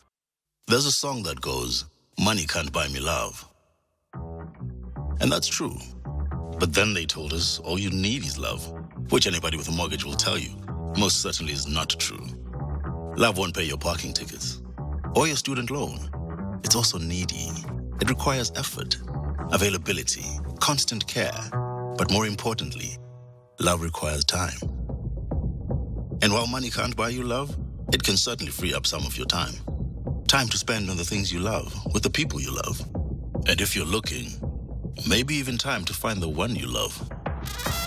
That's why, after 50 years of investing, we've learned that time is the greatest gift of all. And the good news is, if you invest early, time gives you money. And then money gives you more time to do the things you love. And don't you love that about investing? Ellen Gray, long-term investing. Ellen Gray is an authorized FSP. TV licenses have developed a new GIS-linked national address database to ensure that we can communicate with all our valued license holders. We now have a visual of all licensed and unlicensed households nationwide in order to effectively communicate with you. We remind you to take note of our payment reminders and avoid paying penalties due to non-compliance or choosing to ignore your legal obligation to pay your license fees. We can communicate with all our license holders through cost-effective electronic methods, enabling us to collect license fees and continue to support the national broadcaster, the SABC, in accordance with Section 27 of the Broadcasting Act No. 4 of 1999 as amended. TV licenses. Pay yours. Make a difference. Stephen Grootes on SAFM. 22 minutes after 7. Good morning. Confirmation yesterday that the Mpumalanga MEC for Cooperative Governance, Mandla Msibi, has decided to appeal a decision of the ANC in that province that he must be suspended from the party for 3 years. The party's disciplinary machinery said he was guilty of trying to disrupt the ANC's January 8th celebrations in Bombela at the start of the year. He was suspended for 3 years. Part of that sentence, 1 year of that sentence, was itself suspended. This means, I presume, he would have to leave his job as an MEC and could not be a candidate for the provincial legislature for this year's elections. Mandla Msibi's personal spokesperson is Uhuru Mofokeng. Uhuru, good morning. Thank you for your time this morning. Good morning, Stephen, and good morning to the listeners of SAFM. Why is Mandla Msibi appealing the sentence? Because it's the right given to any ANC member who's undergoing disciplinary hearing and feels that the disciplinary processes did not really abide by the Constitution and infringed their rights to up to a certain extent. Each and every member has a right to appeal, and that is the right he is invoking. What exactly went wrong in the process? What mistake was made? Everything went wrong. Everything went wrong from the initial stages. The charges were malicious and fabricated. Because he's being alleged to have disturbed or attempted to disturb the January 8th celebration, which was hosted here in the province. But very funny, he's being quoted as having had to insult the ANC president in one of the events building up to the January 8th. Now, this is very funny because that event was a mobilizing event. He was there. He was addressing the mobilizing event. There were structures of the ANC Youth League and the ANC Women's League at national level which came to approach him and requested some sort of assistance on various programs. They got that assistance. So there's absolutely no way that this man who was standing on the way or attempted to disturb the ANC celebration in any way. He was directly participating and ensuring its success. However, because these are politics and we're going through the stage of elections and new positions and so forth, we are convinced that there are people within the province who look at him and see him as a threat.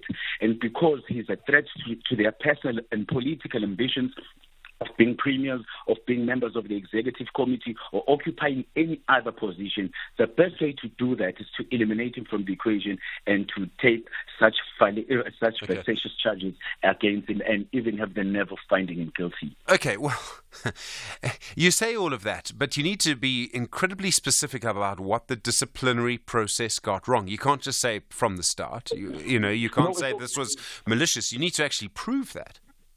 No, it's okay. It's fine. But let's start with this thing. If the principles of justice, of free and fair trial, has a lot to do with communication. If the person being charged has about their disciplinary processes through the media, through social media, without hearing it, being the first recipient of such an issue, that means that there are people already who has more information on this matter rather than him. That in itself is against the principles of free and fair trials. Also, secondly, if you look at the ANC Constitution, it specifies that when one is charged, what processes should the disciplinary committee take? Those processes include informing the office of the SG, informing the chairperson of the National Disciplinary Appeals Committee, and that is something that was not done. We also feel like there were other clauses in the constitutions which were overlooked. Like, for example, when the verdict was issued, the reason for the verdict, for the judgment they got to, was not given, and that is against the constitution of the ANC. So the whole process, that's what we mean. From the initial stages, every information got to Comrade Mandla Msibi as second-hand information. The media had the information first of his initial suspension, of the judgment, all of those things before they got to Comrade Mandla Msibi. They got to the media first. And that in itself is to prove that there are people who are not Mandla Msibi and who are not part of the disciplinary committee who have interest in this issue and who have better information on this matter than him. And that is against the process. You say that people are acting maliciously against him, basically so that he can't compete against them for the position of premier. Who are those people? basically, it's the people they lead with. Obviously, it must be people within the structures, those who have the particular powers of institution, disciplinary hearings, and disciplinary processes against their particular colleague. We're not talking about a mass here. We're talking about a provincial treasurer during election time. The ANC is faced with the very tough elections, the toughest ever since the dawn of democracy. And then you still have the luxury of eliminating other communities. This does not happen in any other political party besides the ANC in the province. And that in itself is malicious. The main reason why this thing, why even the verdict came so harsh was because regardless of the initial suspension, Comrade Mandla Msibi made it to the list. Okay. The moment the list was published by the IEC, the provincial disciplinary committee intensified their efforts of actually eliminating him. And that in itself, that once the list is out, you intensify your efforts of trying to find him guilty, no matter what the circumstances. That proves our allegations of malicious. Uhuru Mofokeng, thank you. As personal spokesperson for Mandla Msibi. You with SFM 28 after 7. This is SAFM Sport with Zai Khan. Zai, good morning. What happened at Dobsonville Stadium? A dramatic twist. Swallows having a trick up their sleeve, turning Sundowns, their sure win, into a draw-dropping surprise. Well, that was the lead, 2-0, that Sundowns had. Evaporated, unfortunately. Swallows claiming a vital point as the match ended 2-2. Now, they are lingering near the relegation zone, is Swallows, but there was also coach Rulani Mokoena. He had to make decisions to rest his Mamelodi Sundowns players for the upcoming Champions League semi-final, indicating a balance act at Sundowns, which they do have an exhausting sixth competition season.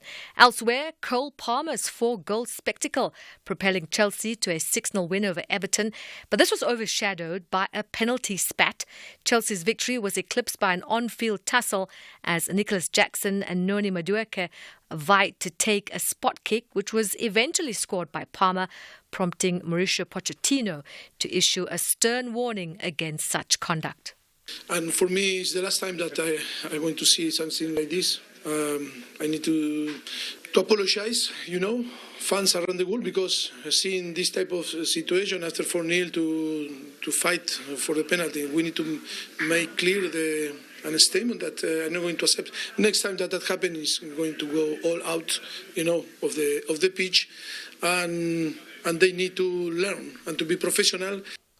Now, tennis superstar Rafa Nadal returning to action at Barcelona today. He virtually missed the 2023 season. He'll face Italian Flavio Cobolli in the first round. Nadal, the record 12-time Barcelona Open winner, has not played a match on clay since winning Roland Garros in 2022. Despite viewing 2024 as his final year as a professional, the veteran says he's not setting any deadline for retirement. Under a lot of issues and difficulties, so that's part of life. And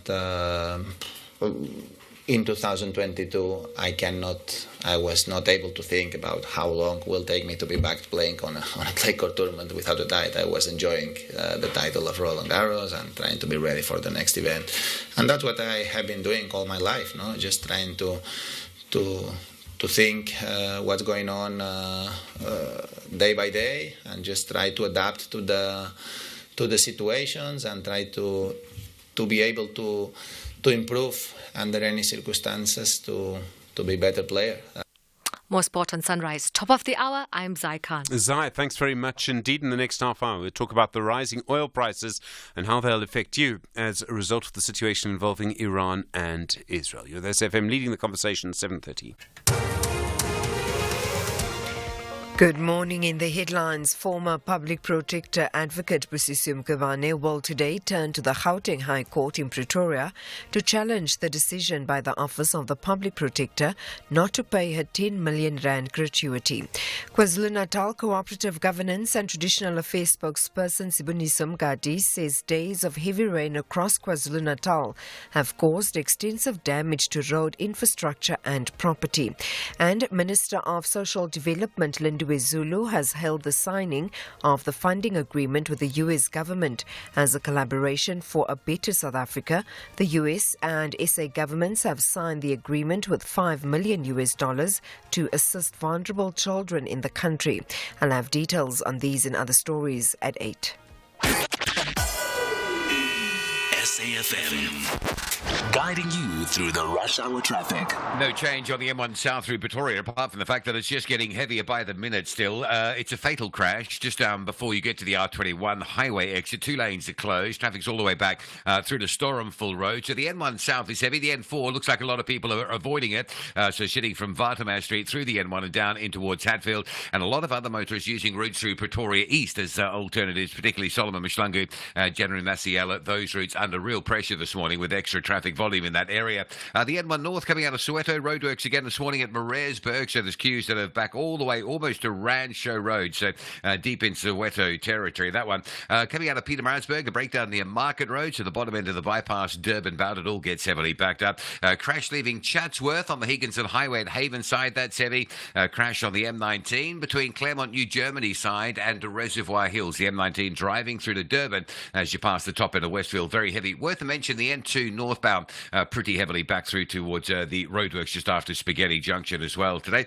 Cape Town, a lot of pressure on Jan Smuts Drive, both ways into Klipfontein, but particularly if you're leaving Athlone, it's a heavy queue on Jan Smuts going north. N5 is really bad. This will surprise you. Traffic sitting from Ottery all the way through to the N1. Cuba, get a change, and still no lights coming out of Mitchell's Plain at Samora Michelle, Highlands Drive, M7 north, R300 west from Stock Road. All of those routes really busy as you line up to get out towards the Philippi side. Rob Byrne, SAFM Traffic.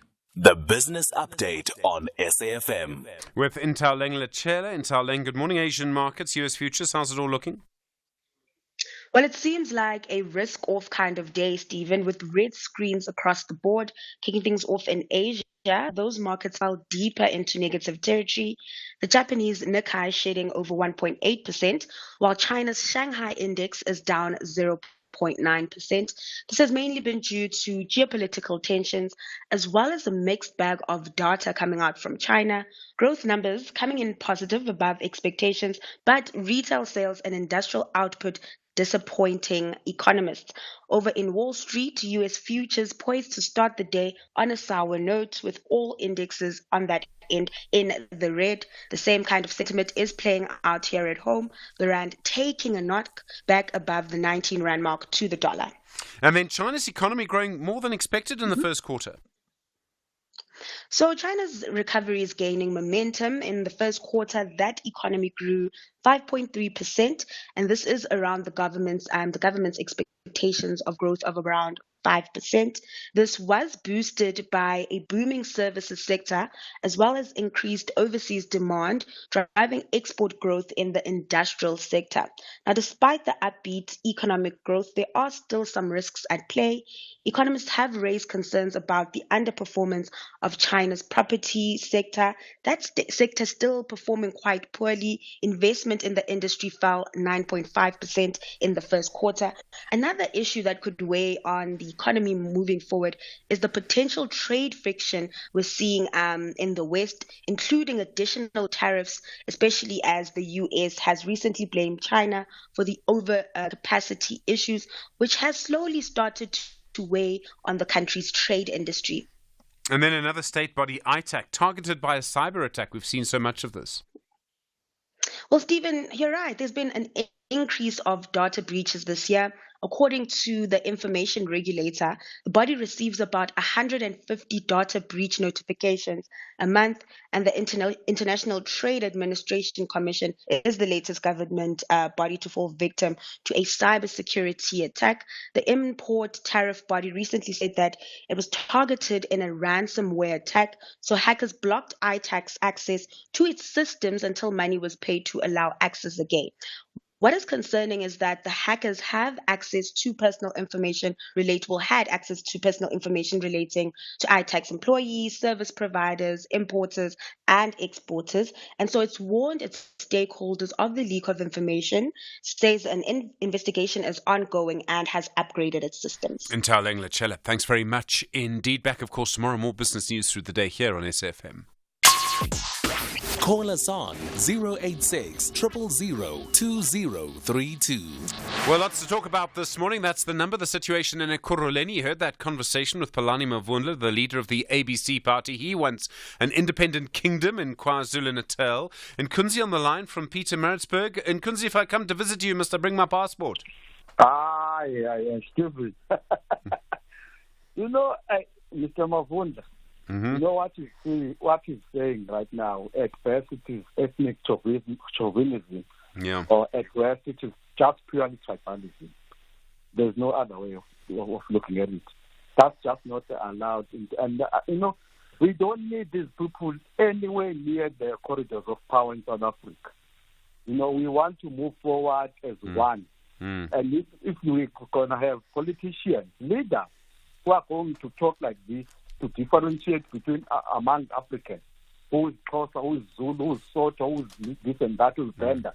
He talks about the chopsticks of the ANC, but he doesn't talk about that the previous administration had the Zulu president.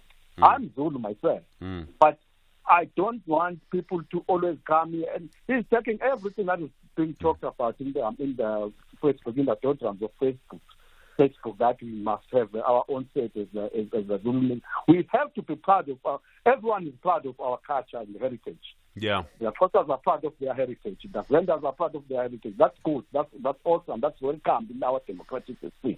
But you don't want people who are going to say, no, this particular ethnic group must be treated differently to other ethnic groups in South Africa. That's not what we want. That's just pure old politics that has no existence in the current dispensation of democracy. Thank you, Steve. On Kunzi on the line from Pietermaritzburg, Msunduzi. Thank you. Thomas in Newcastle. How do you see it, Thomas? Steve, how are you, sir? Yeah, I'm well. Go for it. I almost agree with Nkunzi and don't agree. And with the gentleman from Umvoti, it's something that I can go with. I'm not going with, but I can go with if you consider, Steve, what's happening right now. What's happening is we are throwing away most of the things that held the AmaZulu. I'm always calling us tribe because we're not a nation, but whatever the case is, tomato. Those principles, the principles, for instance, of respect, principles of honor, the extended family honoring the elderly. If you look at what the political liberties have done, they've thrown all that away. I consider myself to be a liberal, but sometimes I hate democracy because it has caused me as a Zulu to not respect a grown-up, for instance, because my rights say a grown-up can't walk all over my rights. These are things maybe if in our democracy we would bring back. A lot of people are talking about the Afrocentric rule. You know what I'm saying? If we start to look at things from that point of view, because this thing of putting us all together and some end up being more powerful than others, So in terms of where South Africa is going, I love South Africa, I love democracy and that. But deep down when I sit and look at what democracy is doing, I want to be a Zulu exclusively. Does being a Zulu make you feel better? And I'm asking a serious question because... No, you're right. Sorry to jump in. The reason I'm saying that, for instance, right now, as a Zulu man, I'm supposed to be the head of my household. I'm supposed to protect my house. But as a South African, my wife also has a right to protect my house. Yeah. But are you hearing? If you heard what I was just saying, as a Zulu man, I'm protecting my house. I'm determining the direction. I'm not talking about these wishy-washy Zulus. Talking about a real Zulu man who upholds his culture and tradition and responsibility. I don't know if we can accuse some people of being wishy-washy. I don't know if that's right. Thomas, I'm sorry to interrupt you. I'll tell you one thing that I don't know if I've ever heard. I mean, maybe I have, but I don't think I've ever heard a woman Zulu nationalist. You know why? Can I tell you why? Why? It's because in the standing of things in the Zulu cultural situation, there is always a protection of the family, and predominantly the family is protected by the men. The aunties and all those, they play a role, especially in a place where the main patriarch that is a poisonous term nowadays in South Africa, is no longer there. He's passed on. Then the auntie does the job until another patriarch rises up. But So it this is doesn't. But why I mean, I think the argument would have to be, why does it have to be a man? You know. So, well, I mean, you know what, Steve? Then I would put this similar question to you. Why in the lion, what you call animal kingdom, the lion, the male lion is always the one who takes the lead? The male In lion. terms of It's the lioness that normally does the hunting and the killing, Thomas. No. Now you're getting it. The hunting and the killing, what is that? That's the web. No. Right. Yes, Thomas, I am going to move on, and I'm sorry, I know you and I often have interesting conversations, and I look forward to the next one, but I don't know if we can go down that road. I think that's asking for trouble, frankly. Lwazi in Cape Town, you want to talk about the asbestos case. This is around Ace Makashule that was postponed yesterday. Hi, Steve, how are you? Yeah, I'm well. Go for it, Lwazi. Yeah, you know, Steve, every time I call you regarding this case, it's like we are favoring people or anything. The thing is with this case, Stephen, I've always preached this.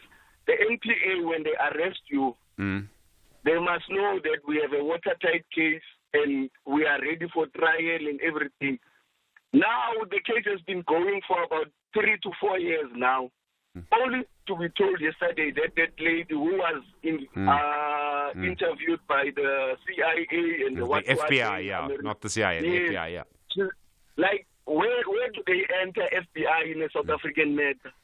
Well, it's the extradition. So if someone were so the reason they're involved is because she's in the United States, and so South Africa wants to extradite her, and I presume the reason that they're involved is that's the agency that gets people who are foreign. I fully understand that, Stephen, but she was interviewed, I think, 3 years back when the guys were arrested. Now, 4 years down the line, it's only yesterday or 2 days later that she's being arrested. Now we have to wait for another 2 years of extradition. But she was going to testify and refused to testify. That's what led to this. That's the thing, Steve. So this case, I don't know what's going to happen there, but I think after election, that thing will just disappear like other cases. I don't know about that, Lwazi. I'm going to leave it there. I mean, look, cases take a while sometimes. Tommy on the line from Mvoti, Grahamstown. Hi. You heard the ABC earlier? Grahamstown, great town, Tommy. Sorry, yes. Yes, you know your usual caller. Yes. I've written an article to one of the Sunday newspaper, Sunday Times, arguing, Stevens, that South Africa belongs to all who live in it, black and white. That is what we've agreed. And my problem is that, yes, we are experiencing many challenges around the economy and non-economic challenges, and that is one hand. On the other hand, the more we move away from 1994, the more we forget the goals that we have set ourselves. One of the national goals that we have set ourselves is the issue of the nation building. And again, the view of the ABC does not respect history. It is ahistorical. The Zulus are not strong on their own. There is evidence. The fact that we've got Natal, you must go and look at it, how it came about. After Shaka Tingane came in, and the Zulus, they were on. I'm a Zulu. We were defeated. And the province was divided into two after the defeat of King Dingane, and that's how the 16th December holiday arose. They used to call it Dingane Day because those the colonizers celebrated the defeat of Dingane, defeating the Zulus. This was in 16th December, and they said south of Utugela River is now Natal, and north of Utugela River is Zululand. So you can't say, I think we need to criminalize some of these things because we are supposed to be building a national unity based on cultural and linguistic unity, united in our diversity. This thing is same like racism. We are saying the Zulu people are superior, they are clean, they are suffering because of Amaxhosa, they are suffering because of Amasos. What language is that? Why are we allowing that? We do have problems, but I think we must be a nation with standards. This thing is unconstitutional. Okay. This thing is unlawful. We need to criminalize it. The next after election, we need to petition the parliament. We can't allow that. It's same like this thing is some elements of superiority. Okay. It's backward thinking. Tommy on the line from Greytown, in KZN. I think very hard to argue with you, frankly. I think you're very much on the right track. I have to say, do you notice, Mdu and Stanza, all of the calls we've had on this are all from KwaZulu-Natal. I don't know what that tells us, if anything. 13 minutes to 8. SAFM. Prime time all day long. One of the big issues that really affects you is inflation. And you've seen from the beginning of the pandemic how inflation disappeared and then suddenly came roaring back. And you think it's been bad here. It's been far worse in other places. It went to sort of 11, 12% in places like the UK and the US. In Hungary, I remember at one point, food price inflation was above 40%. Here, the price you pay for food has been going up dramatically and very strongly for a long time. We thought that maybe inflation would come down, interest rates would come down as a result. However, as you know, oil prices, petrol fuel prices for you and me, have a huge impact on inflation. And because of the situation in the Middle East and Iran's direct attacks on Israel for the first time following Israel's presumed attack on an Iranian consulate, oil prices are now going through the roof again. Let's speak to the economist Niraj Abidi. Niraj, good morning. Is this the end of the line for hopes that inflation would come under control? Good morning, Stephen, to you and to the listeners. No, by no stretch of imaginations. Now we've got effectively three compounding effects. We have the very tail end of, believe it or not, disruptions in the global logistics coming from the pandemic, then reinforced by the Russian-Ukrainian war. And remember that you refer to the price of food. A great deal of inflation production inflation came from fertilizer and all the other ingredients of farming that used to come from Ukraine and still has to come to some extent. Then grain production and the cost of that, or the impact of that on particularly Africa and then part of the Middle East. So all of that then compounded the tail end of pandemic. And then as we thought we are stabilizing, and these things take between 3 to 5 years to sort of level off and work themselves through the global economy. And then hot on the heel of that, and we're still not by any stretch of imagination out of the energy crisis that Ukraine war created for almost the global economy. Now we have a new, far more dangerous, far more volatile, and potentially disruptive to the supply chain, which we have already seen some impact of it on the Red Sea and blockages that happened.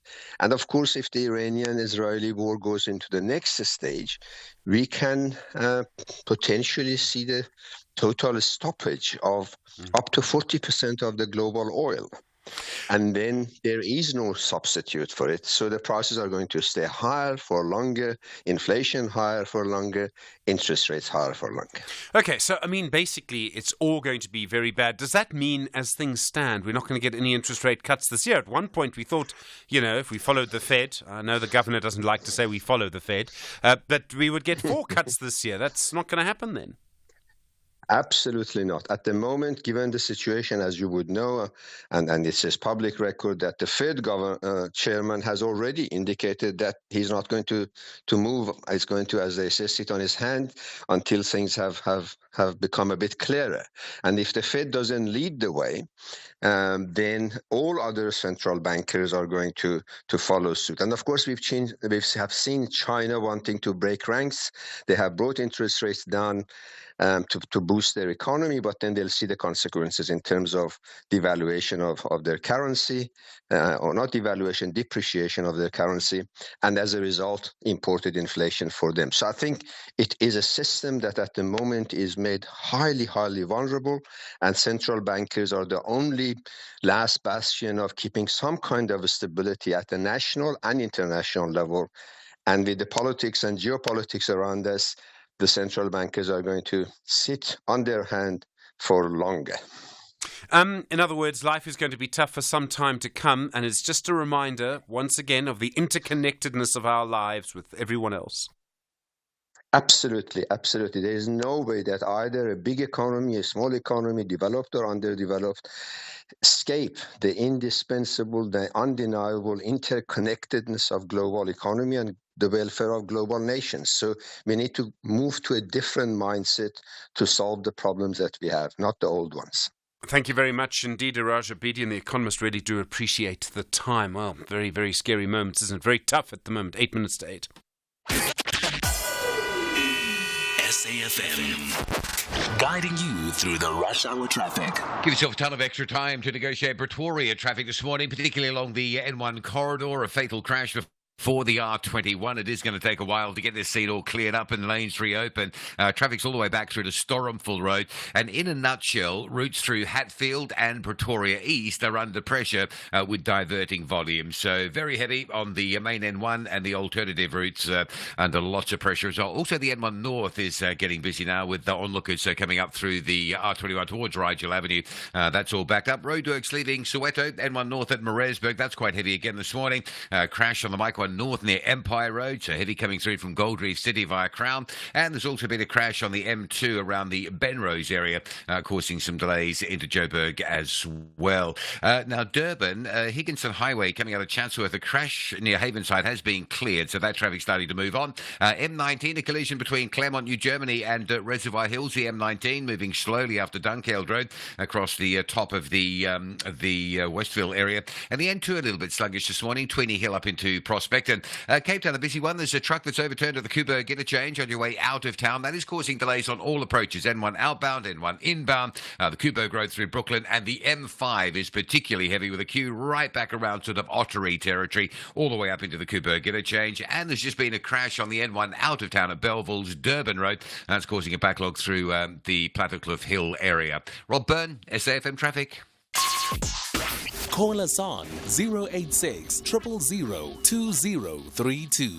7 minutes to 8 now the time. Paul on the line from Mangung around inflation. Paul, hi, good morning.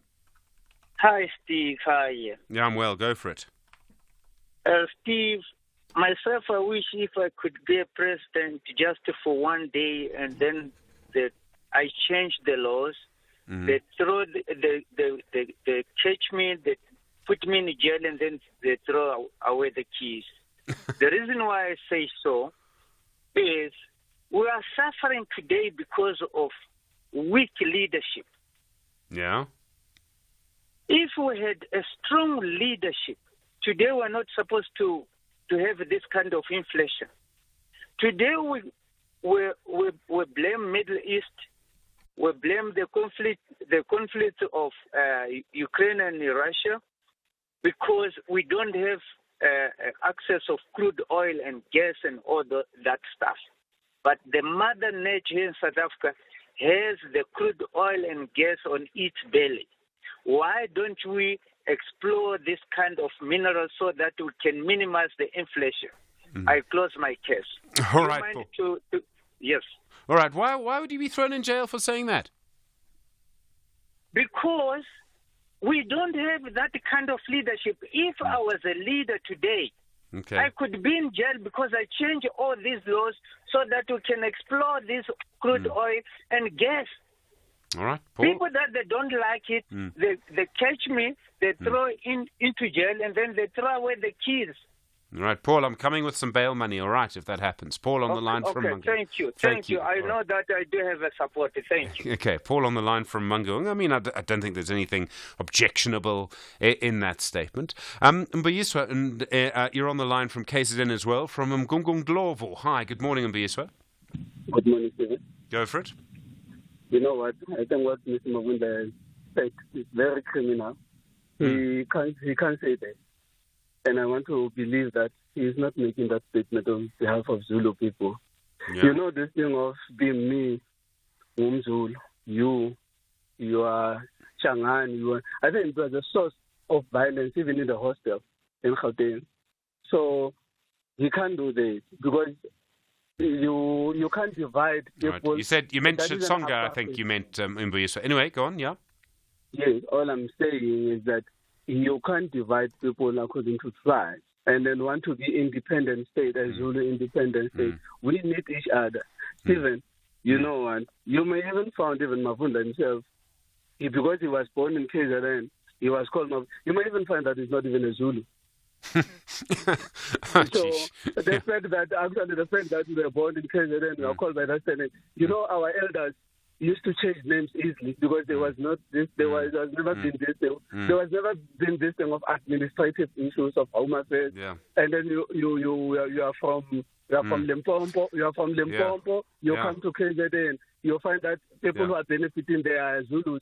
You change your surname now. Today I'm Mavunda. You may find out it's not even a Zulu. It's not just in South Africa. So, I mean, in as I understand, the history of Europe, when the French insisted that the Dutch have surnames, the Dutch made up funny surnames, which is why you have names like Appelstrudel, which is a type of pudding. That is why I can tell you go to Northern Cape and Grove. When you arrive there, you are Olifant. Because of the Africa, you want to be closer to Africans for benefit during the time of apartheid. So all I'm saying that he's not. I believe that as a Zulu man, he's not making that statement on my behalf. All right, Mbuyiswa, thank you from Mngungundlovu. Do appreciate it. To Polokwane, his first call I think we've had out on this issue. Maybe it's on another issue. A liberator, you call yourself. Good morning. Thank you, Steve. How are you? I'm well. Did your father give you that surname? That's a joke, Liberator. Anyway, continue. Oh, that's my name. Okay. That's my name. Go for it. I'm calling to express my concern regarding a growing anti-democratic tendency that we are observing from the ruling party and the so-called Democratic Alliance. And other parties that are represented in Parliament. I think we have seen this behavior was well expressed before this coming elections, where at the so-called threshold for underrepresented parties, to get supporter signatures from voters was imposed, and as a result, number of small parties were unable to make. So you're saying it was deliberate? It was deliberate. It was planned, but we don't have to cry over the spilled milk. We have got to focus. We have got to move forward. We have got to focus on future battles. Like for example, now what we are faced with is there is an introduction of an municipal structures second amendment bill. Yeah. I think it was presented by the Minister of, Culture Minister to Parliament on the 10th of April, where now they are introducing, a 1% threshold for parties to acquire representation in the municipal council.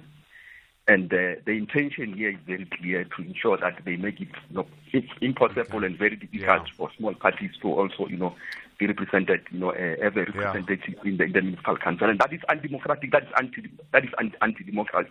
Right. And we should not allow and there's more that is going to come, and this is really affecting other parts of our society. Like for example, the utterances that were made by the guy from ABC. They are in line with this anti-democratic behavior that is being promoted by the ANC and the DA and other parties that are in Parliament, because they are ganging up against other parties to make it impossible for them to get into Parliament, to get into municipal councils, so that they remain dominant in the political landscape of our country, and which is unacceptable. Liberator and Polokwane, we've heard you. I know you're not the only one with that view, I can tell you that. Thank you. You're with SFM leading the conversation, 8 o'clock.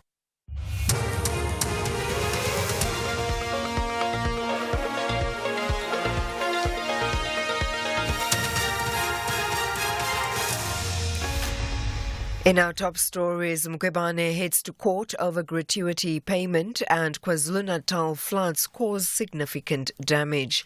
Good morning. Former Public Protector Advocate Busisiwe Mkhwebane will today turn to the Gauteng High Court in Pretoria to challenge the decision by the Office of the Public Protector not to pay her 10 million rand gratuity. Mkhwebane alleges she received a letter from the legal representatives of the office in February indicating that she would not be receiving her gratuity because she was removed from office following the Section 194 inquiry. Zuleka Godashe reports. Mkhwebane adds that her rights to fair labour practices have been infringed. It is also Mkhwebane's argument that there are various constitutional breaches on the part of the office and the incumbent advocates Koleka Gcaleka, and that her rights to dignity and self-worth have been violated as a result. She seeks relief in various forms, including that the court order the respondents to ensure that the gratuity is paid no later than 30 days after the date of the order. KwaZulu-Natal Cooperative Governance and Traditional Affairs spokesperson Siboniso Mgadi says days of heavy rain across KwaZulu-Natal have caused extensive damage to road infrastructure and property. At least 5 people died and several others are missing. Provincial Cooperative Governance MEC Bongi Sitole Moloi says 8 people were rescued and more than 6 vehicles have been recovered after flood water swept through Margate on Sunday. Mgadi says KwaZulu-Natal seeks national government to intervene. So far, we are yet to receive the overnight report, which will give us an indication whether that number has changed or remained the same. What we are encouraging is the families and also communities also to report should someone has not been home over the past 2 days, so that we can record them as missing people. The damage is quite extensive. A number of businesses remain closed because of the infrastructure that was severely damaged. But we have brought together a number of departments. The MEC has also informed the National Department to come and also intervene.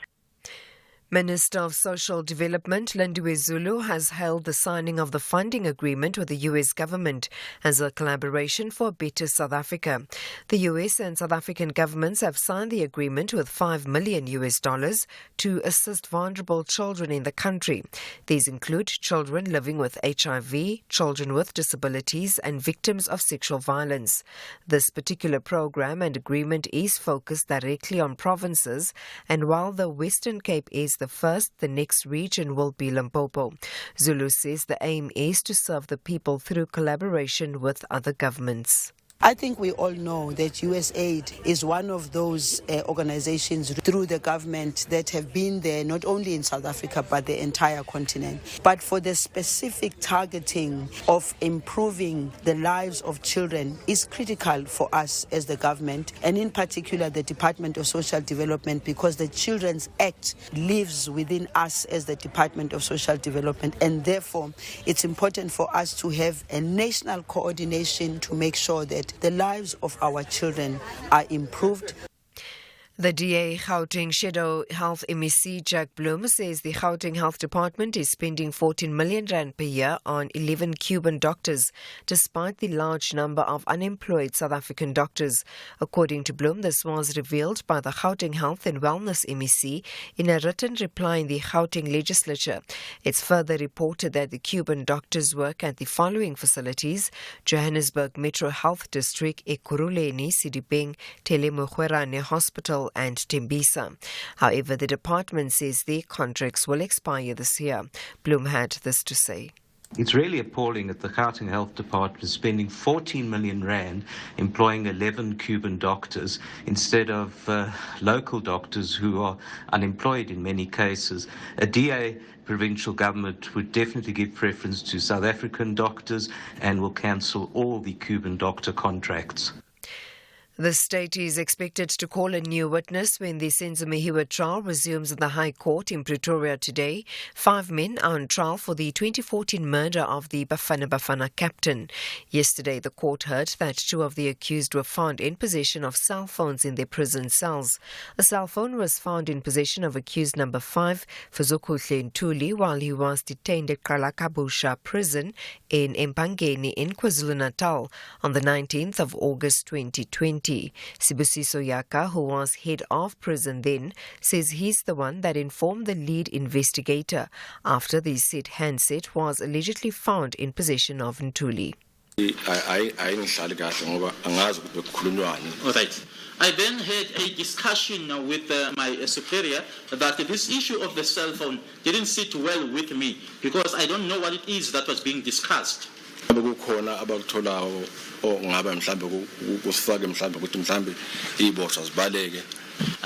there was a team that was investigating, I then said or decided that to hand this phone over to them, that if there is something that they find that was being discussed that had something to do with the prisoners escaping, then they should let us know. Recapping the top story, former public protector advocate Busisiwe Mqwebane will today turn to the Gauteng High Court in Pretoria to challenge the decision by the Office of the Public Protector not to pay her 10 million rand gratuity. For SFM News, I am Anne Musa. A very good morning to you. In your SFM Sports Headlines, soccer action. Arsenal are gearing up to silence critics in a crucial Champions League clash with Bayern Munich, and the Stormers are set to reignite their United Rugby Championship campaign against the Ospreys. We'll have the full details just before 8:30. SAFM. Guiding you through the rush hour traffic. Still a very heavy backlog on Pretoria's N1 South. It's a fatal crash before the R21. Traffic's all the way back, almost to Storeham Full. It's a long, slow trip down the Route 1 this morning, all the way down to the crash scene. Motorists going north, getting caught, having a look at that. And a lot of traffic pressure on multiple routes through Pretoria East, as well as the N4 into Hatfield, as motorists come through the N4. Don't want to get on the N1, so they end up in Hatfield looking for some alternative options there as well. N14 into Pretoria, they've been skimming up towards Euphius Road, looking slow. Roadworks leaving Soweto, still backlogging traffic up towards Mareisburg, and there's a collision near Smith Street on the Mike 1 going north, so delays heading through from Boyson's via the Crown interchange area. Durban's had a pretty busy run through the traffic this morning. The N2 remains heavy from the M7 Bluff exit all the way through the roadworks at Spaghetti Junction. An earlier breakdown near Market Road coming out of Pietermaritzburg. That scene is being cleared, but there is still some backlogging going on there. And Cape Town, Kuiberg interchange, avoid it if you can. There's a truck that's overturned on the N1 outbound, so that's a heavy queue from sort of Marine Drive territory. N1 inbound having a look, backed up badly. The M5 is really slow coming up from Ottery all the way to Kuiberg interchange. Kuiberg Road from Brooklyn busy into the interchange as well. And just away from that, a crash on the N1 out of town as well, up by Durban Road in the Belleville area, and that's pushing traffic back along the Plattekloof Hill. So just after Plattekloof Road, up into Belleville, it's very slow towards that crash scene. Rob Byrne, SAFM Traffic. SAFM Sunrise. A vivid start to your day. 8 after 8, good morning, you're with SAFM Sunrise. I'm Stephen Grootes. Everything you need to know about the situation with Iran, Israel, the Middle East and Gaza, all of that from 8:30 this morning. We'll try and put it all together for you. There are so many different actors in that situation now. Try and just get a deeper understanding of what's driving it. I'm not going to say anyone's going to come out of that being able to predict the future, but just a better understanding is what we're working on. So we'll be looking at that from 8:30. We'll talk about vegetarianism, or vegetarian products, I should say, in just a moment. Also, more and more communities now, it seems, filling in their own potholes, sort of doing it for themselves. I'll speak to one of those community leaders. I love the name of his group. You'll hear it in a little while. I thought it was very, very interesting. And we see this, and I don't see, and I mean, legally you're not supposed to do it, but I don't see councils actually stopping people from doing it. I don't know if you see people in your communities who are doing that, filling in potholes, doing their own rubbish, things like that. Have they had any objection, any opposition from anyone in a council? I mean, I'd like to hear from you if they have on 086 000 2032. Unfortunately, I think it's the way many communities are going, and it's a serious, serious problem, because the point of government is to do those things. So let's see how all of that plays out. Good morning, 10 after 8. First in the morning, SAFM Sunrise with Stephen Grootes. You may remember about 6 months ago, maybe a little longer, there was this plan by the national government through the Agriculture Department. They were going to try and enforce what they said was a ban on products that contain vegetables, so only vegetables, vegetable products, from using names that have often become associated with meat. In other words, you wouldn't be able to sell veggie sausages, and you wouldn't be able to sell vegetarian nuggets or burgers or things like that. You had to call them something else. And this was, it seemed to me, after the sort of meat lobby had said that vegetable products shouldn't be called this. The Agriculture Department said it was because they were concerned that people would buy the wrong thing. Just look at the packaging. You know, it's one of the few things where I expressed a very strong opinion. I thought it was all nonsense that the Agriculture Department was doing this. And you may remember one or two conversations I had with the Agriculture Department about it. Well, last week, the High Court ruled that, in fact, the Agriculture Department was wrong, and that there was no way they could say they were going to seize vegetarian burgers from supermarkets for calling themselves burgers. The organisation that represented the vegetarian industry in this is ProVeg. Their director, the director of ProVeg South Africa, is Donovan Will. Donovan, good morning. Good morning, Stephen. I mean, I always thought it was nonsense. You had to go to court to get a ruling to say it was nonsense, but either way, you must be pleased and relieved. Yeah, we're really relieved to get this ruling. And we must remember that the credit really needs to go to the Consumer Goods Council, who was really forced to take the action on behalf of the industry. Okay, so was it them who went to court? They were the ones who went to court. They were the ones who had the best standing to do so. Did the Agricultural Department oppose this in court? They did, and it's taken a long time to finally get a ruling and get everyone to know what's going on. And remember, you said 6 months. It's actually been about a year and 6 months. The original announcement came out in June 2022. Okay, so it's been going on for a long time. Is this going to be the end of it, do you think, or could there be an appeal? I mean, the whichever group it was that managed to convince the Agriculture Department to say it was going to do what it wanted to do, I mean, clearly they're not going to give up. So we obviously don't know exactly what the thinking is at the moment, but we do believe that they won't pursue this in the same format. I think they're going to be working on new regulations. And this is what ProVeg has been pushing for a while as well. We just want to make sure that those new regulations are common sense regulations and don't follow the same ethos as this original ruling, or the original idea. Is there strong demand for vegetarian products? I mean, I know, if you believe the press releases, people will say, look, this is the way the world's moving. Is there evidence to show that? There's definitely evidence that there's an increase. And again, these things ebb and flow. But when we look at the data in South Africa, unfortunately, we don't have market sizing data for exactly how much is being sold. But we can see anecdotally when we look at the number of different products being made available, retailers and QSRs aren't going to be making more and more products available if people aren't buying them. And I suppose also the sheer variety of products. I mean, you get things that, are made out of vegetables that are designed to be dried, for example. You didn't have things like that really before. Yes, exactly. And I think that's really, people often ask us, why do people want these products? And there's health benefits, there's environmental benefits, there's ethical benefits, there's food justice benefits. People would have eaten them all along if they tasted nice. And what's happened in the last 10 years is we've really increased how nice they taste and how closely they can mimic the taste and texture of meat.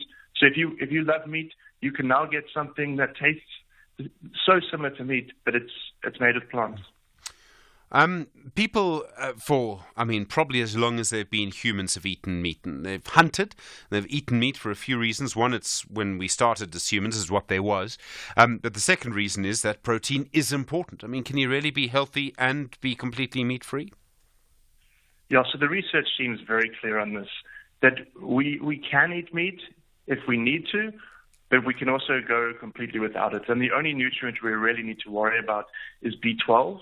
And many meat eaters are supplementing B12 anyway. But from the protein side, we've got beans and legumes and nuts and seeds, and there's even protein in stuff like potatoes, which everyone just assumes is a starch. A good potato is 5% protein. So we definitely don't need to worry about protein. And that's even without these meat alternative products. With the meat alternative products, we can easily get the protein because they mimic the taste and texture, but they also mimic some of the nutrition profile. So a lot of these meat alternatives are high in protein too. Donovan Will, thanks very much indeed, Director at ProVeg South Africa. Well, it's a very interesting case. Happy to hear the other side from the Agriculture Department if they choose, and obviously you know my view on this. 086 000 2032. Call us on 086 000 2032. All right, we'll go to Mpumalelo in a moment about potholes being filled by community members. But first, Navari and Bombela. Navari, hi, you've been on hold forever. You want to talk about election polls? Good morning, Stephen and listeners of SAFM. Firstly, I just want to say you are very patient to be listening to, Zulu chauvinism on National Radio and backward views. I think you're really patient, and I really appreciate that. Well, thanks, but we don't really give credence to such things. I mean, they really take us backward. I mean, yeah, we can't really do that. But look, I'm very happy that at last all the noise that we've been listening to from these so-called election polls were actually funded by the DA, and this exposure must actually be taken further, because I think it's not entirely true that they're all funded by the DA, Navari. There are claims from some parties that some of the groups that did the polls may be aligned to the DA, but I don't think you could say they're all funded by the DA. No, look, there is a clear sign that these were engineered by the DA. Many of those people, I'm told, they used to work for the DA. And these are internal polls of the DA which were meant to discuss as a national polls. I don't think it's fair for South Africans to be subjected to this garbage. Really. Because you could see even the extent at which they're sampling. It's very small samples and they can't give you methodology. So it's a clear propaganda. And I think that it was meant to derail, attitude of South Africans with regard to how the ANC have done so well in this country. It was clear deception to me. It's a political matter that I think must be regulated. Navari, we had quite a long conversation around polling, if I remember, and publications. And I mean, if, for example, the ANC came out tomorrow and said the DA is going to get 10%, would you believe that? No, I wouldn't believe that. Because I think they must give us a clear sign of how they did it. I mean, there must be a regulation on how polls are done. But propaganda is another thing. This was purely propaganda, in my view. And we clearly see. Look how popular is the ANC president in the crowd. I mean, and you ask these people, who are they interviewing? Because masses are running all over the place. Look at Johannesburg yesterday. Look at Orange Farm. I mean, it's just clear that the ANC president is very popular. But they're trying to make sure that they fool our people and people get to follow those things. Because the middle class do listen to those things, surely. But people in the ground are not listening to those things. Thank you. All right, Navari, thank you. Look, I mean, there may be links and relationships and things, but I don't think we can say that they're all funded by one party. Navari, thanks. Mpumelelo in Denilton, that's in Mpumalanga, if I remember. Mpumelelo High, potholes. Hi, Daniel. Hi, Stephen. How are you? Yeah, I'm well. Go for it. I think I have a big issue with you calling the people who are filling the potholes rubbish activity, because it's not nonsensical. If you want to criticize, I think let's rather criticize the people who are responsible for actually maintaining this road. Did I say it was nonsensical? I don't think I meant it like that. Okay, well, as motorists who are driving through this road every day, our vehicles are actually, the conditions of the road are not quite good for our vehicles. So we do need actually this road maintained. But currently our current government is not doing anything to fix those. So the community members are taking to the street. I certainly didn't mean that it was nonsensical to fix potholes. I might have meant to try and stop people fixing potholes was nonsensical. I would have to go listen back. Yeah. So anyway, I certainly didn't mean that people filling in potholes were nonsensical. Okay, no. So if I misspoke, I'm sorry. Need to call out the people responsible who should be responsible for maintaining it, the roads, and not the ones who are actually doing something on the ground to try and fix those potholes. Yeah, all right. Mpumelelo, are you seeing people filling in potholes at the moment? Yes. I just passed by 3 right now on my way to work. 3 different parts on the same road, R25 in Denilton. So 3 different people, 3 different potholes being filled in by other people? 3 different groups of people. Sure. Yeah, maybe about 3 kilometers apart from each other. Yeah. Sure, that's quite something. And they have like a bottle there for coins, so we always give out coins to them for the work that they do. We appreciate it as motorists, and it helps us as well because it keeps our cars and our tires in good condition. All right, and Mpumelelo. Yesterday I heard that I think in the afternoon we're discussing the effect of heavy load trucks on our roads. What's the resolution on that? Because these roads are being damaged by the heavy load trucks on the roads.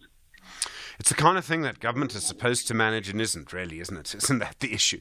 All right, and Mpumelelo and Denilton, thank you. Yeah, my memory of it is that when I use the word nonsensical to refer to the idea of stopping people from filling in potholes. Anyway, I'd have to go back and listen to that. 20 minutes after 8. Well, there are various groups that have been doing this, actually filling in potholes, getting community groups together, trying to sort of arrange it. One of the people who've been doing that, there's an organisation called Beter Einders, which I suppose if you translate that properly means better ends or better endings. May well be a play a little bit on a very old group of people from the Anglo-Boer War who are called Beter Einders. Well, let's ask the person responsible for this. Pastor Johan Erasmus is the director and founding member of Beter Einders. Pastor Erasmus, good morning. Good morning. You picked your name with an eye to history, didn't you?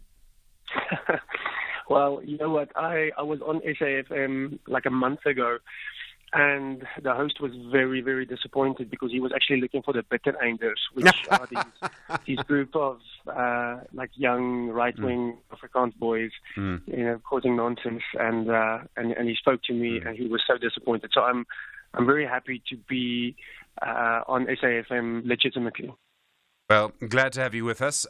So you've been filling in potholes. You've got community groups doing it. How have you arranged it? How's it working? Yeah, look, I mean, as an organization, we do lots of things, but potholes is obviously one of the things that really gets under South African skins. And, it actually causes a lot of animosity and polarization, and I think that's why we thought that it's actually quite strategic to try and do nation building around something as divisive as potholes. And it actually started a couple of years ago when a friend of mine who is a farmer in Ficksburg, he shared a picture on social media where he was, the Farmers Association and the Taxi Association in Ficksburg had a joint protest, and they were braaiing in the potholes. And they were closing down one of these streets, or what's left of it, and literally just braaiing in there. And I just shared that and thought it was wonderful to see the Boere and the taxi guys, collaborating on this. And then I just got a slew of people telling me that there is a way in which normal South Africans can fix it without any training, and there are some pretty good products around, and that's where it started. And it's very easy, well, I think fairly easy to mobilize people to do this, to take ownership of this. And we've got this little mix, we call it gatvol, and we say you must go from... I wasn't going to say it, but I'm glad you did. Anyway. I'm not sure if that's allowed, but again, I'm a pastor, so I guess I'm allowed to say that. So from gatvol to full gat or gatvol, and So we've got this mix, and since then we've been able to set up 2 guys in a township, and they produce the mix for us. And like we've been doing this for 5 years, and those holes that we fixed are still doing really, really well. Well, I was going to ask, so the holes stay fixed, eh? There's no problems with quality control, with how you're doing it, because I know, the reason I ask is that I know of at least one case where the council went to court to try and stop people from doing this. And I mean, their argument was that the quality of the fix isn't good enough. You don't have that problem. Well, no. I mean, we've used a couple of different products, and there has been a bit of fine-tuning in the process. Now, where we've tested these products, I can't imagine that council will take us to court, because I don't think that council is even in their own town.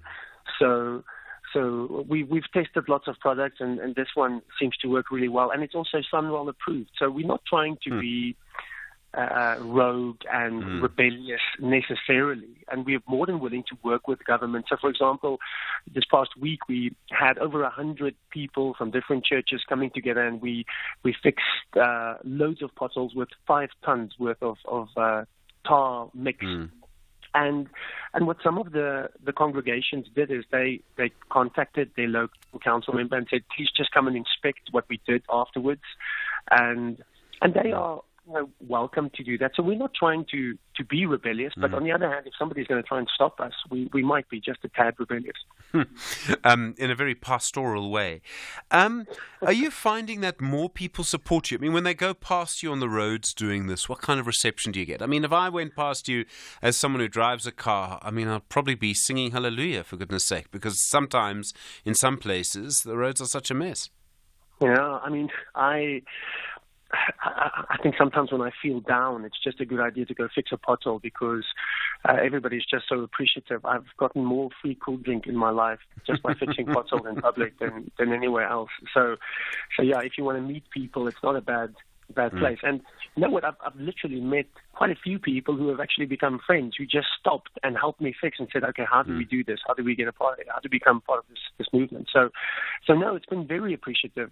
You do get some people who would listen to it and say, why is it our responsibility to fix it? Why do we pay rates and taxes? So you get people with that kind of perspective. And once or twice, I've encountered people saying, what about the quality control of this thing? But I personally don't care too much about those voices. Generally, it's very, very positive. And what's really positive about it, and that's what Beter is very excited about, is that it's black and white together. That's positive, and it's black and white together doing it. So it's actually a bit of a nation-building thing. So thank God for potholes. And Pastor, do you think it would be possible to do this on a bigger scale? Create networks around the country. I say this because obviously, the economics of scale is producing the mixture, things like that. It's easier to do if more people are doing it. And I'm sure you've had other people who would have, got in touch on Facebook or whatever and saying, I live here, I live there, we live everywhere, we want help from you. So ideally, Stephen, I'm not sure if you've got a millionaire or a billionaire listening to your program, but ideally, what we would like is to set up different plants. Now, I'm not sure if I already mentioned this, but there are these two guys that we've been able to set up. They're in a township in Randburg. We've been working with them, not Randburg, Randfontein. We've been working with them for a long time, Sia and Lucky. And we've gotten a cement mixer, and we set up a little plant for them to produce this thing by themselves. Obviously, they are in contact with the chemical engineers that does quality control, but it's their little business. And the problem is, because it's such a heavy product, it's very difficult to move it, from to Warmbad, for example, or if you want to take it to Heidelberg or wherever, then that transport eventually costs more than the product itself. So ideally, what one wants is to set up these little businesses across the country. And then, like what we do in Johannesburg, for example, is we have buckets. And the reason why we've got buckets is because we want people to come back with a refill. So it's not a once-off. It's like milk in the old days, when you go and fetch your milk. So I think that is one of the things that's necessary for scale. But there's definitely a will. There's definitely a communal will, and that's why we're getting requests for partnerships from all over the place. So I think there's definitely scope for this. Pastor, thank you. Pastor Johan Erasmus, director and founding member of the organisation Beter Eindes, so sort of better endings, 28 after 8. This is SAFM Sport with Zai Khan. Zai, good morning. Arsenal, Bayern Munich. Yeah, they may have missed the target against Villa, but Arsenal are loading up for a big shot in Munich. That's Champions League action tomorrow. After a Premier League stumble against Aston Villa, the Gunners eager to prove their resilience. With a 2-2 draw in the first leg, Arsenal have set their sights on reaching the semi-finals for the first time since 2008. Now, despite Bayern Munich's unexpected end to their decade-long Bundesliga dominance, the match promises high stakes, and the team's ability to bounce back from domestic disappointment will be thoroughly tested on the European stage. Now, after humbling Luton 5-1 over the weekend, Manchester City manager Pep Guardiola immediately turns his attention to the challenge of Real Madrid. City enjoyed the perfect preparation for tomorrow's Champions League quarter-final second leg against the Spanish giants as they cruise past the Hatters in a one-sided affair. Let's listen now to Pep Guardiola. For tonight or tomorrow morning, I will start to review all the game and see where they surprise us for the position for the players, and I have to take a look. I think Carlo, with experience, can do something differently, and I have to be prepared, but at the same time try to impose our game and try to put pressures through our game to the opponent. Rugby now. The Stormers, rejuvenated after a break, are set to tackle the Ospreys in an anticipated URC match at Cape Town Stadium come Saturday, the 20th of April. Fresh from a narrow Champions Cup exit against La Rochelle, the team has had time to regroup and refocus. Sitting fifth in the URC, the Stormers have had a strong run lately and are looking to extend their winning streak. Ospreys, not to be underestimated, they sit seventh. And the Bulls are regrouping as well after a tough Champions Cup defeat, setting their sights on the United Rugby Championship clash with Munster at Loftus Versfeld. Coach Jake White is keeping his strategy a secret, with team selection close to his chest as they stand third on the URC table. We'll hear now from Jake White on his team's choice, and that was for the clash. This is the team I felt needed game time. 2 or 3 have come back from injury. And I wasn't prepared to take a risk on certain players that I'm going to need in the back end of a competition. And I've said that from day one. One of the things that I probably erred last year was I just played the same guys over and over and over. And with it comes a double whammy. One is you get players unhappy because they never get game time. And the second thing is at the back end of a competition, you run out of players because you then have to play players who haven't played rugby for like 6 months. That's a wrap of your sport on Sunrise. We'll bring you more sport on SAFM around 12:30. I'm Zai Khan. Zai, thanks very much indeed. In a moment, in depth, the situation in the Middle East with Iran, Israel and Gaza, with SAFM leading the conversation 8:30. Good morning. In the headlines, Eskom says it's working on the major outage affecting over 90,000 customers in various areas in Pretoria.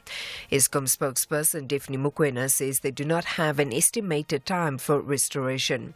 Former Public Protector Advocate Busisiwe Mkhwebane will today turn to the Gauteng High Court in Pretoria to challenge the decision by the Office of the Public Protector not to pay her 10 million rand gratuity. And the United Nations Secretary General Antonio Guterres has stalled a Sudan donor conference in Paris that the international community must summon on a spirit of giving to alleviate further suffering in Sudan and urgently scale up aid. I'll have details on these and other stories at 9. SAFM, guiding you through the rush hour traffic. Well, we warned about this earlier this morning that this fatal crash, given the nature of it, on Pretoria's N1 South will have an impact right through rush hour. Hopefully you heeded that advice and got onto alternative routes. The run south remains heavily backed up from the N4, Eminathleti Highway, all the way down to the crash scene between Rigel and the R21. A lot of people running late for work, and importantly, a lot of people arriving on that route bound for the airport, running seriously late for flight connections. The alternative routes are easing as the volumes lighten up, so our advice would still be to avoid the N1, certainly between the N4 and the R21, and hit those alternative routes. Some will be busy, but you will get through a lot quicker than the N1. Joburg has a crash on the Mike 1 North between Smith Street and Empire Road, so it's heavy coming through from the Boyson side. The M2 from Denver Benrose, quite heavy queues into that Mike 1 as well. And there's also just been a crash on the N3 North near Modderfontein Road, so quite heavy getting up through Galuli's interchange. The other big story, and this is one that really is worth avoiding in whatever way you can,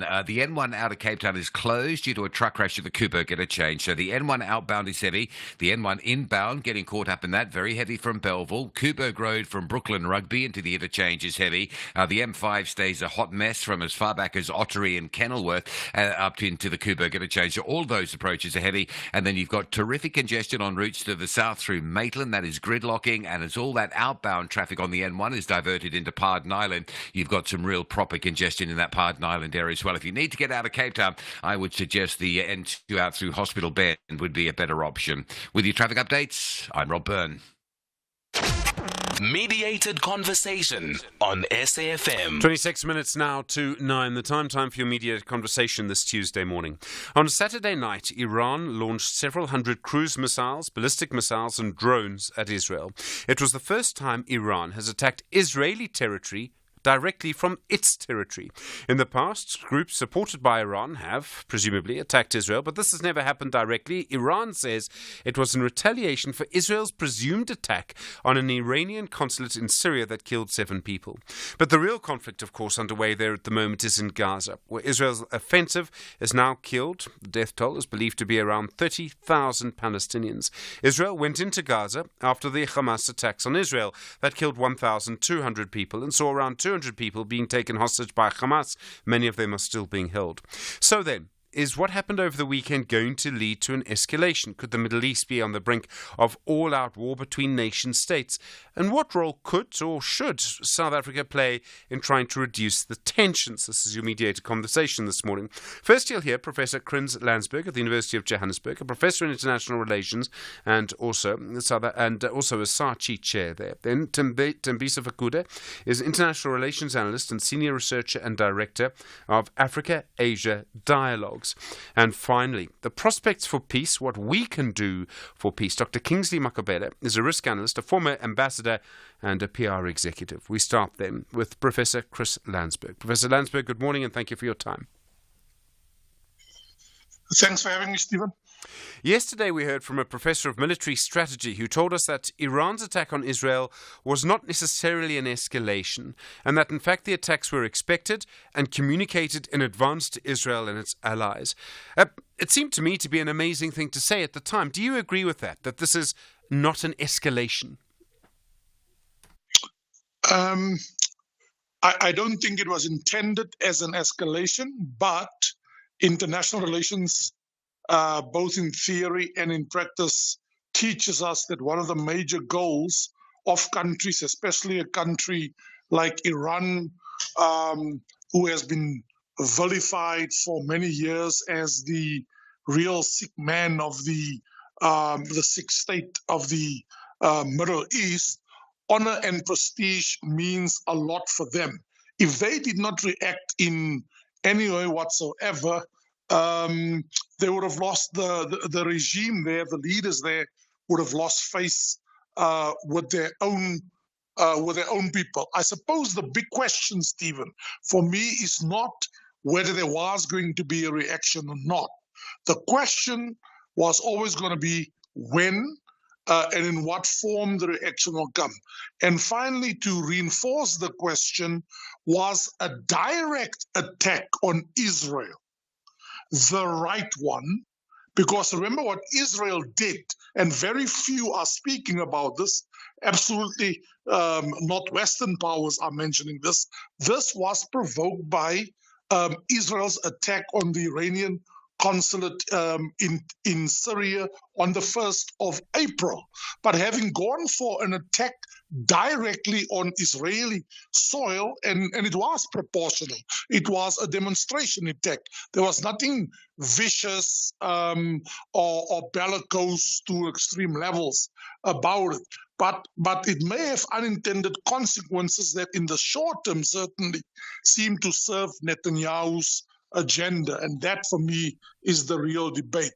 It's now up to Israel to determine whether this will become a broader hot war in the greater Middle East region. I'm going to come back to that point in just a second. What was the motivation, if we presume that it was Israel, they've refused to confirm or deny that it was them, who attacked the Iranian consulate in Syria? We know that Iranian groups, or let me put this a different way, groups supported by Israel have often been accused, groups supported by Iran have often been accused of attacking Israel. Why would why would Israel suddenly attack an Iranian consulate in Syria, knowing, and I mean this would have been gamed out, knowing that Iran would have to respond? Okay, so what is so important about your question? The attack on the consulate came immediately after Western powers sent intelligence and military officials to try and talk the Israelis out of an attack on Rafah, on bombing Rafah, on creating further carnage, and therefore reinforce the well-deserved image of Israel as a ruffian state that commits crimes against humanity. Then comes this. So what were the intentions? The intentions was, first of all, to take pressure off Israel for its atrocities in Gaza. I think it's achieved that. What we've been speaking about, as you rightly say, Stephen, certainly since Sunday, if not last week, is now Iran. We're not talking so much about Gaza anymore. Secondly, and very importantly, was to get the Western powers to recommit their support and their unbridled support, and to quote President Biden, is ironclad support for Israel. Man, he can tick the box there. And most significantly, Benjamin Netanyahu was about to be dumped out of power by his own people. And by launching this attack directly on Israel, the Israelis all had to go back into war bunkers, because now the real enemy, to put it in the form of an old saying, if Hamas and Hezbollah and the Houthis, if they are the body of the snake, the head of the snake is is Tehran. So we have to go after Tehran. And what does Tehran do? It goes for Israel, and in the short term at least, it reunites the Israelis, maybe not so much in support of Netanyahu, but saying we do face an existential threat from the master of all these proxy enemies that is trying to get rid of Israel. Okay, so now we know that the United States and other allies of Israel, Western allies, have said that Israel must not respond to Iran or must respond very carefully. Iran has said, it uses coded language, but as I understand a thread on X, they basically seem to be saying, we've rectified the mistake. If Israel sort of attacks us or makes another mistake, there'll be severe consequences. As I understood that comment, and I'm not an expert on this, but basically they're saying don't respond. Does Israel have to respond to Iran? And I mean, I realize that's also a domestic political question in Israel itself. If Benjamin Netanyahu serious warlike objectives that he articulated after the 7th of October, as if history started on the 7th of October. We know it's not the case, but that's not the question you asked. If he is to achieve his objectives and remains determined to achieve his objective of getting rid first and foremost of the main perpetrators of the 7th of October, Hamas, and by extension all the others, the other proxy forces, Hezbollah, the Houthis, and now the Iranian Revolutionary Guard, because there's been a debate in Britain yesterday to declare them all of a sudden a terrorist organization, which Prime Minister Sunak, or people say, let's not go that route, because we have intentions to talk, to negotiate with Iran and talk them out of their nuclear program. If that remains the objective, then I'm afraid to say to you, he is going to respond. He will not heed the advice of his Western allies to say, you've effectively won because this demonstration attack of Israel, of Iran on Israel, we have repelled. No damage was caused except an injury to one young Israeli girl. But it seems to me that's not the mood that hawkish cabinet of Netanyahu is in, and they're likely to respond in a number of fashions. And let me just mention briefly, in order to give my colleagues a chance, 2 or 3. One, they're certainly going to continue with crossing the border in Lebanon and go after Hezbollah. They can go for assassinations, something they love to do, and assassinate, as they did on the 1st of April, not just General Zahidi, but more Iranian generals. They can then go for more high stakes options, such as attacking facilities in Iran, petrol facilities, certainly the nuclear facilities, and that will certainly take us into World War. Let me make one last point. One unintended consequence for the West, and that is why they wouldn't like Prime Minister Netanyahu to escalate this. Vladimir Putin is waiting there, and the Iranian spiritual leader and the government is waiting to reunite their friendship, including in the military sphere, so that they can fight a two-pronged war. One now against Israel, but Russia would benefit from weaponry to continue its war against Ukraine. Professor Chris Landsberg, thank you very much indeed. Professor in International Relations and Saatchi Chair in the issue at the University of Johannesburg. Really do appreciate the time. Your mediated conversation continues here on SFM about the situation in the Middle East at 8:45. Dr. Kingsley Makabela is a former ambassador and a risk analyst, joins us now. Ambassador Makabela, good morning. Good morning, Stephen. We have a situation now where it can look, I mean, it probably won't, but it can look like things will get out of control. But could this also be a moment where someone could bring some of the parties together, maybe all of the parties together, and bring some kind of peace agreement? Stephen, there's no global leadership with a vision really to try to sort out this kind of problems.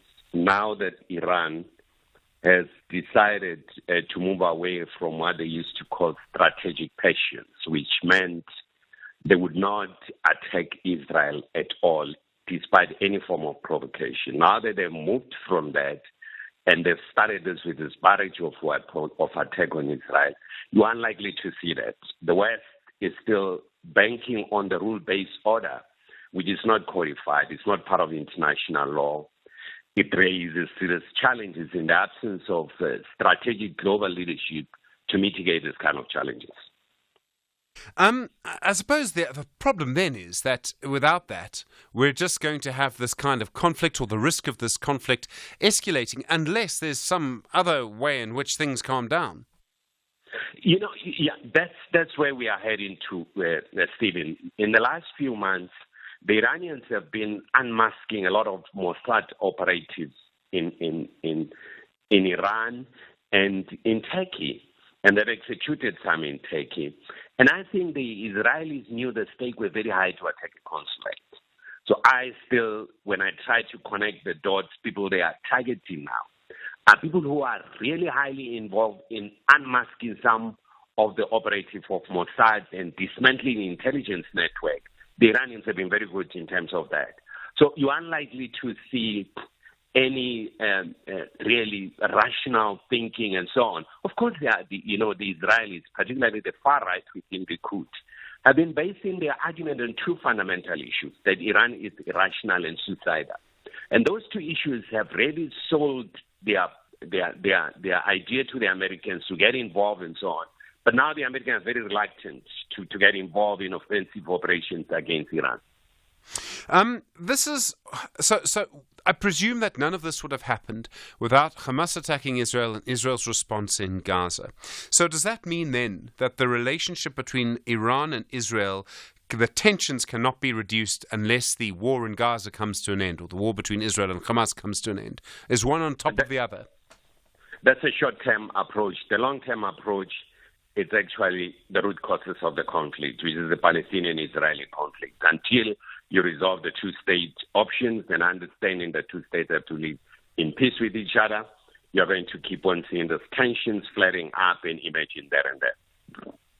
Apart from the US, who plays a role in all of this? I mean, I've seen some people suggesting that China, which has only recently started to play more of a role in the Middle East, could maybe become involved, but they may not be very much for it in China to do that. The US, as we know, is so strongly supportive of Israel that might be difficult. And then Russia obviously has its own interests in the Middle East. Well, the Chinese they've been very good in terms of diplomacy. They brought Saudi Arabia and Iran together to sort out one of the biggest challenges in that part of the world, the war between the Sunnis and the Shiites. And by doing that, they have overcome a huge hurdle. So I think the Chinese now would get involved behind closed doors. A few weeks ago, the American really requested the Chinese to try to help in that conflict in the Middle East. There was a special envoy from China went to Washington. And the emphasis was to try to really bring some sense in terms of this. As to whether this will succeed, Stephen, your guess is as good as mine, because the War Cabinet is sitting now to take decisions. It will depend on what decision the War Cabinet is going to take. If they take a decision to really attack Iran, we are likely to see a spiral of conflict even beyond the two countries. Ambassador Makubele, thank you. Dr. Kingsley Makubele Thank you, Stephen. Is a risk analyst, a former diplomat as well. You were there, SAFM. Continue your mediated conversation. In a moment, we'll hear from Tembisa Fakura. It's 11 minutes to 9. SAFM, guiding you through the rush hour traffic. Still very heavy backlogs on the M1 coming south through Pretoria. 3 lanes are currently closed, 2 on the right and 1 on the left. The backlog is extreme. It's right back to the N4 Mmalefeni Highway. Some of the local alternatives are starting to ease as the general traffic level eases. So if you need to get south, and importantly, if you need to get through Pretoria for flight connections, the airport and access the R21, routes like Solomon Mhlanga will take you onto Delmas Road or take you across to the R21. There's a little bit of pressure on Solomon Mhlanga this time of morning with diverting pressures, but you will get where you're going quicker using the side roads. You could even route through Hatfield and work your way down through sort of the Fountain Circle area on towards the R21. That way it's an option as well. So just avoid the N1 South. It is heavily backed up and will be for some time. Other issues this morning: crash on Joburg's N3 North at Modderfontein, heavy getting up through Galuli. It's a crash on the Mike 1 near Smith Street. Still backlogging traffic from Boyson's up through Crown, and coming in from Benrose into Crown on the M2 stays heavy as well. The other big story that we're watching is in Cape Town. It's the closure of the N1 outbound at the Cooper interchange due to this truck that overturned. Recovery underway. Now, the N1 outbound is super heavy. Delays from Marine Drive. Coburg Road from Rugby Brooklyn into the interchange is heavy. The M5 up to Coburg interchange queues all the way back to Ottery this morning, so that's heavy and certainly should be avoided. The N1 inbound stays badly backed up from Plattercliff Hill territory, and then you've got all the outbound traffic diverting up through Pardon Island, so that's heavily congested. South of the interchange, a lot of congestion around the Maitland area as well, so it's a real big mess in that part of Cape Town. The idea this morning is to just pick up alternative routes that are far away from the Coburg interchange. Rob Byrne, SAFM Traffic. Mediated conversation on SAFM. 9 minutes to 9. Good morning. Continue your mediated conversation around the situation in the Middle East this morning. Tembisa Fakuda is an international relations activist and senior researcher and director at Africa-Asia Dialogues. Tembisa, good morning. Good morning. Thanks for having me. There are lots of different pieces to this puzzle, and I think sometimes because of the nature of the conflict in Gaza, we can forget how complex the relationship between Iran and other countries is there. And we heard a moment ago from Ambassador Kingsley Makubela about the Sunni-Shiite split. Why is that so important in this, and does that explain why Iran does not appear to have much support from other countries or any support from other countries in the region? Well, things have changed since the rapprochement between Saudi Arabia, which is seen as the seat of Sunni Islam, and Iran, which is also seen as the seat of Shia Islam. So Iran has been much more pronounced in this conflict, or in the Middle East for that matter. They've been open, and perhaps the only country that has supported both Islamic Jihad and Hamas, including Hezbollah and the Houthis in the region. So the popularity of Iran in the region is much, much better than that of Saudi Arabia, which is seen as part and parcel of the problem in the Middle East. You know that there's currently the Abraham Accords, which seek to normalize relations, or encouraging countries in the Middle East to normalize relations with Israel. Saudi Arabia has indicated that it will be normalizing relations with Israel, which then brings another spanner in the works because of Israel's atrocities at the moment in Gaza, and because of continuing Israeli atrocities in the West Bank. So, if you are to rank which country is popular at the moment in the Middle East, both within the Shia and the Sunni community, I will comfortably say that Iran is much, much more appreciated by all Muslims and Arabs in the Middle East, both Shia and Sunni, because of its involvement in trying to push back Israel, who has continued to brutalize the Palestinians. We know that Iran has used proxies and other groups in the region to attack Israel. So then the fact that now there's this sort of direct conflict between Israel and Iran, does it really change anything, or does it just bring into the open what we always knew were these tensions between two nation states? So it was groups versus a nation state, groups supported by Iran. Now it's just, the same game and the same players, just a little bit more directly. Well, before you had one common enemy for both Israel and Saudi Arabia, or the Sunni grouping led by Saudi Arabia and Mohammed bin Zayed of United Arab Emirates, that was Iran. But with the rapprochement, as I said earlier on, of Iran coming back into the fold and supported by many people in the Middle East because of its position on Gaza, you now have Israel isolated once again. And I think what Benjamin Netanyahu was trying to do on the 1st of April was to try and polarize the new position that the Arab nation and Muslims in the region have taken against Israel. But I don't think that will succeed. I think we're going to continue seeing Iran continuing supporting Hezbollah. By the way, the only other force that has been consistent in terms of pushing back Israeli oppression at least from the occupied parts of Lebanon, and the Houthis now are doing the work. So all of these factions that are actually helping the Palestinians are Shia related or aligned alliances. You don't see any of these countries, except for Qatar to an extent, of course, because it hosts Hamas, and Egypt is facilitating the discussions. But Iran is the one that's doing the work through its proxies, and now for the first time we've seen them attacking Israel. Israel's already fighting a war in Gaza. Would it really be able to get involved in a higher level conflict with Iran at the same time? I'm really talking, I suppose, about the resources of its military. Would it really be able to survive heightened tensions from other actors?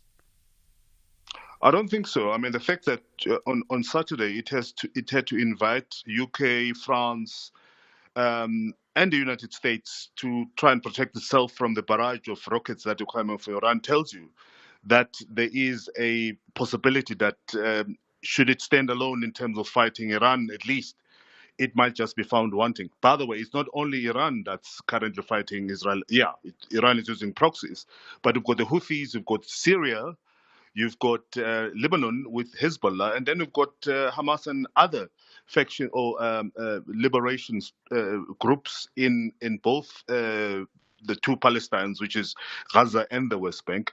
So in all of these fronts, I don't think Israel can really survive. I think they exaggerate the importance, and I think we've seen over the weekend. By the way, the reports that 99% of the rockets were shielded by Israel is disputed by many people, including the Iranians, who are showing pictures of some of the rockets landing inside Israel.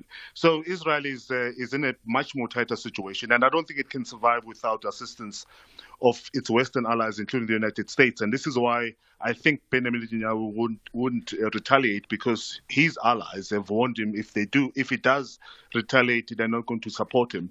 And I think he is aware that Israel alone will never be able to protect itself from all of these fronts. So this was going to be the next question. Is it only the United States really that matters to Israel, and is it the United States that will stop Israel from attacking Iran directly? Not anymore. I think Israel will now have to look at expanding its alliances. We saw Jordan joining the fray, to the disappointment of many Arabs. The normalization process, which brings in the United Arab Emirates, Saudi Arabia, Bahrain, and others, it's also seeking to protect Israel. I mean, we saw on Saturday when Israel instructed some of his allies in the region, including Jordan, to shut down their airspaces and to shoot down anything that flies through their airspaces. What it seeks to do now by expanding and normalizing relations with these other countries is to protect itself. So it's not only the United States. It took 4 countries on Saturday, all of us forget that, to protect Israel. And notwithstanding, Iran and other independent sources claim that there were a number of rockets that landed inside Israel, notwithstanding that we had all of these countries trying to protect Israel. So with all of these fronts open now, Lebanon, Syria, Houthi in Yemen, and in Gaza, I don't think Israel will be able to stand. Besides, it's just an expensive exercise. It can never be able to sustain it for as long as it has done in Gaza. So with all of this then, I mean, we keep coming back to the same thing, don't we? To try and stop the conflict in Gaza, which would then hopefully reduce the tensions. But that still wouldn't do it over the long term. And I hate to say this, Tembisa, but a sort of long-term resolution to the situation in the Middle East seems further away now than maybe it's ever been. It's true. And we all forget, by the way, that, not all Israelis are supporting Benjamin Netanyahu. Saturday was a terror in grand scale. People had to go to bunkers. I'm not sure whether the Israelis appreciate that. So most Israelis would like to lead a normal life without constantly being threatened by countries such as Iran, and to have a situation where schools will close because there is a possibility of bombardment of their country, I don't think it's something that's welcome. One. Number two is the world is not also keen on a war in the Middle East because of the importance of that part of the world, particularly when it comes to energy supplies. So they will try to avoid that. You saw the disruption of airline and flight traffic on Saturday when the news that Iran was about to bomb Israel. So the disruption that can come from there could be dire. And I think the only person at the moment, I'll tell you that without any doubt, who's benefiting from this is Benjamin Netanyahu. because he knows that when this war settles or the dust settles, he's likely to go to jail. Thousands of people in Israel are protesting and pushing for his resignation, and he's aware of that, and now he's continually kicking the can down the road and trying to create a war between Israel and Iran so that they can remain relevant to Israeli politics. But I think most Israelis have seen through this, and you're going to see the continuation of those protests that have already started calling for his resignation. Tabisa Fakuda, thank you. International Relations Analyst, Senior Research and Director at Africa-Asia Dialogues. My thanks also to Ambassador Kingsley Makabela, and starting us off today, the Professor of International Relations and Saatchi Chair at the University of Johannesburg of International Relations, Professor Chris Landsberg. We will see you tomorrow. Thank you for being with us through the morning here. Kathy is next from Import. Melissa, Mdu, Stanza, myself. Look after yourself. You're with SAFM leading the conversation. It's 9 o'clock.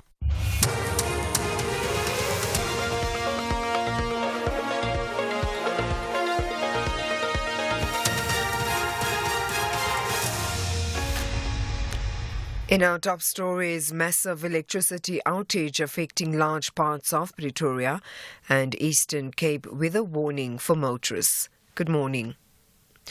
Eskom says it's working on the major outage affecting over 90,000 customers in various areas in Pretoria. The power utility does not have an estimated time for restoration. Eskom spokesperson Daphne Mukwena, however, says supply will be restored to most areas today. Areas affected are Mativestad, Makapanstad, Gamotla, Yesteras, Tengwater, Dilopje, Sirman, Majaning, Sekampaning, Mashimung, Bridgeview, Kodube, Temba, Rens, Hanskekana and Hammanskraal West. We sincerely apologize for any inconvenience this may cause and appreciate your patience during this challenging time. We are doing everything possible to resolve the issue swiftly. Former Public Protector Advocate Busisiwe Mkhwebane will today turn to the Gauteng High Court in Pretoria to challenge the decision by the Office of the Public Protector not to pay her 10 million rand gratuity.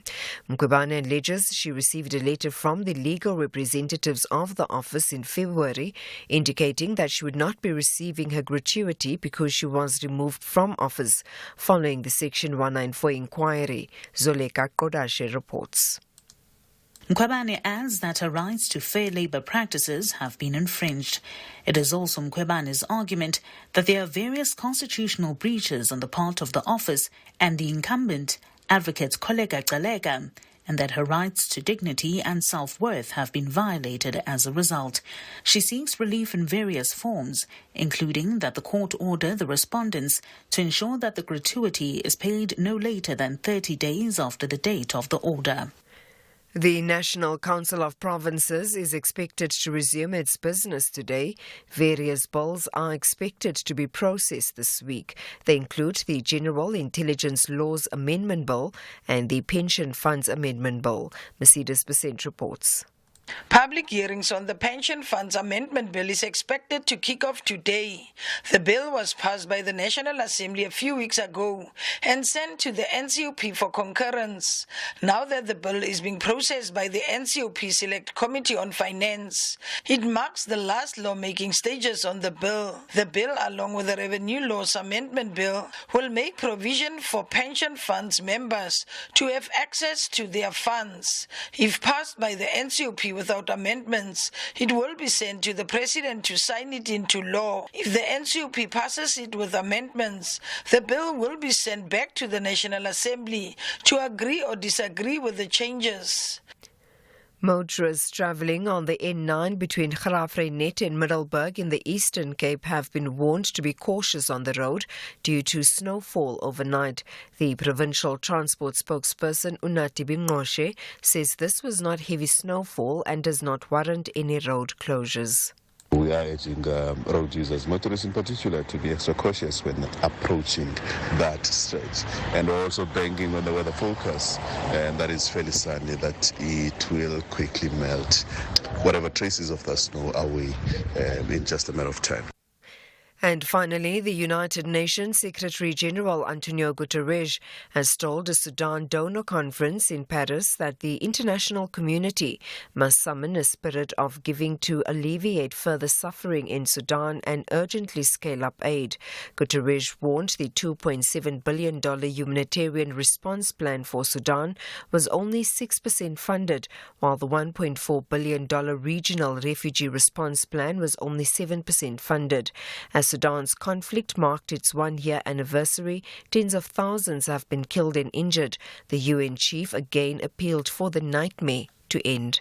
1 year has passed since the outbreak of conflict in Sudan, which unleashed a catalogue of horrors. A nightmare of bloodshed that has killed over 14,000 people and injured 33,000 more. A nightmare of sexual violence against women and girls. A nightmare of destruction that has reduced homes, hospitals, schools and other vital infrastructure to rubble. A nightmare of hunger and displacement, with over 8 million people fleeing their homes. And a nightmare for Sudan's neighbors, who are increasingly feeling the spillover effects of this deadly conflict. Recapping the top story, Eskom says it's working on the major outage affecting over 90,000 customers in various areas in Pretoria. For SFM News, I am Anne Musa. Here, there, and everywhere. SAFM 105.1 FM in Johannesburg. SAFM supports a litter-free South Africa. Play your part in keeping our surroundings and environment clean. SAFM, leading the conversation. If you're active on social media and love SAFM, we hope you'll take a moment to like or follow our SAFM page on Facebook and Twitter. These are the best places to find all the guest information, conversations, and stories you love from your favorite presenters, along with regular updates from SABC News. And don't forget, you can send your questions to feedback@safm.co.za. SAFM, leading the conversation. The Market Update, Monday to Thursday, 6 to 7 p.m. Want to stay ahead of the financial game? Join us tonight from 6 to 7 p.m. for an insightful journey through the day's market developments, financial updates, and investment news. Tune in for your daily dose of financial intelligence as we navigate the twists and turns of the financial landscape with expert insights. Only on the SAFM Market Update. SAFM Market Update with Jimmy Muyaha. You are listening to KG Mwekezi on SAFM.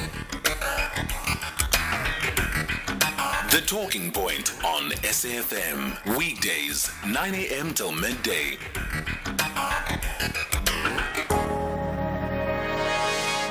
On the first night when I was taken from home and I was brought here to Pretoria and I was pushed into a cell that was dark. Normally cells are lit because we want to see whether the prisoners are there. But in order to make a special welcome for me, they pushed me into a dark cell. I didn't see anything. But fortunately, I heard a voice after some time. There were people inside there. And they said, be careful. Don't move to the right. There's a bucket, toilet bucket there.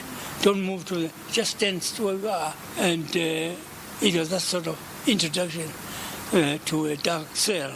But fortunately, I survived that and got out of that. But I'm trying to say that there were many such experiences, many such experiences in our prisons. Many people don't know what we've gone through. They don't know how apart it was. They don't know what a prison was. Many people who are in prison today are in a luxury hotel. But prisons were not like that during the apartheid days, the hot days, apartheid days. So we went through all that and survived. I remember after it was announced that the prisoners were coming out of Robben Island, I stood there one day in the dark.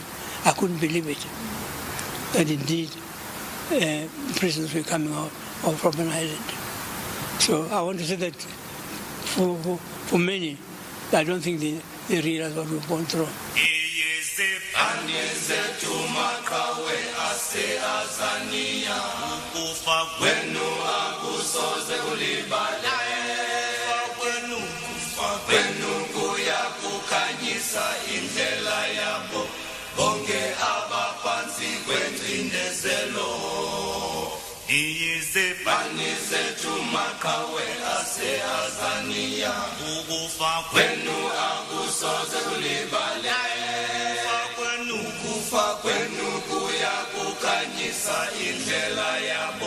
bonke abaphansi kwengcindezelo uzibuja isibamu senkosi phambili naso sonke isikhathi ibe isibani sethu maqhawe. That, by the way, was the voice of Dr. Stanley Mogoba, the former PAC president, because history has to be told and retold so that it is never forgotten. As you may know, we are in Freedom Month, and that's the voice. We're using the voices of those who took part in the liberation struggle of South Africa. With that, good morning, happy Wednesday. Where are we? Happy Tuesday. I'm ahead, guys. Don't kick me. The producers are looking at me like, hey, it's Tuesday. Happy Tuesday. Welcome to the Talking Point. I'm Khomotso KG Mwekete. I'm here for Kathy, who couldn't be here today. It's Tuesday, the 16th of April, where SAFM leading the conversation. Our studio numbers for you to join at any time, 086 000 2032, 086 000 2032. The SMS line 41391. 41391 will come to you at around 50. The WhatsApp line 0614104107, 0614104107. We are on Twitter. We are, X, the platform formerly known as Twitter. We are at SFM Radio and hashtag SFM Talking Point when you talk to us. Coming up on the program today, we open the lines for you to reflect to us what is on your mind. I'm sure there's a lot. I haven't been here in a while, so it will be fascinating for me to hear the kinds of things that are on your mind. Of course, we are on the brink of an election ourselves, just over a month to go. So I'm sure you'll have a lot to talk about, and I'd love to hear what is on your mind. It's Tuesday. After 10, we talk personal finance with Brian Hash. This morning, Brian is discussing why working South Africans should be concerned with equity markets moving up and down. He is going to be in the studio. If you didn't know, he's the chair of Brian Hash Coley and Associates. After 11 o'clock, we're going to have what I think is going to make for a fascinating conversation around, the fact that in South Africa, 9.1 million young people are not in education. They're not in employment. They're not in training. And many of our listeners who've shared their reflections on freedom and the 30-year milestone talked a lot about not being able to access economic opportunities, and what that means is that they are unable to tangibly hold the fruits of freedom in their hands. So as we continue our series of discussions, we want to have a conversation surrounding the right to work, to job creation, and the dignity of a living wage. And we're going to further expand this discussion by unpacking if political parties have struck the balance in developing economic policies that will address the unemployment crisis. In many polls, unemployment has been highlighted as the top voting priority for the 2024 national and provincial elections. So we invited three guests: Duma Qubule, columnist and independent economist; Crystal Duncan Williams, project lead at the Youth Capital. Youth Capital is a campaign that advocates for youth-centered and evidence-based solutions for youth unemployment. Dominic Brown, who is Economic Justice Program Manager at the Alternative Information and Development Center. Because, I'm sure you've also been listening.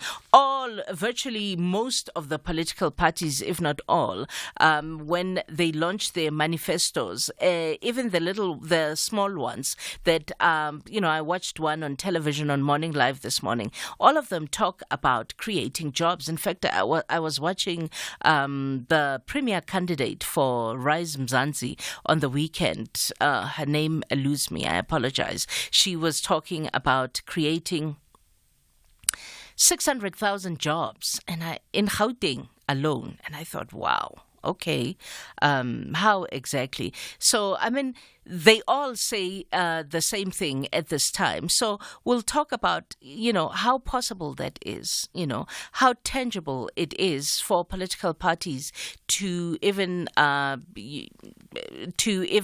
say they can create this many jobs. In fact, the Rise Mzansi lady, if I'm remembering correctly, even went as far as to say they will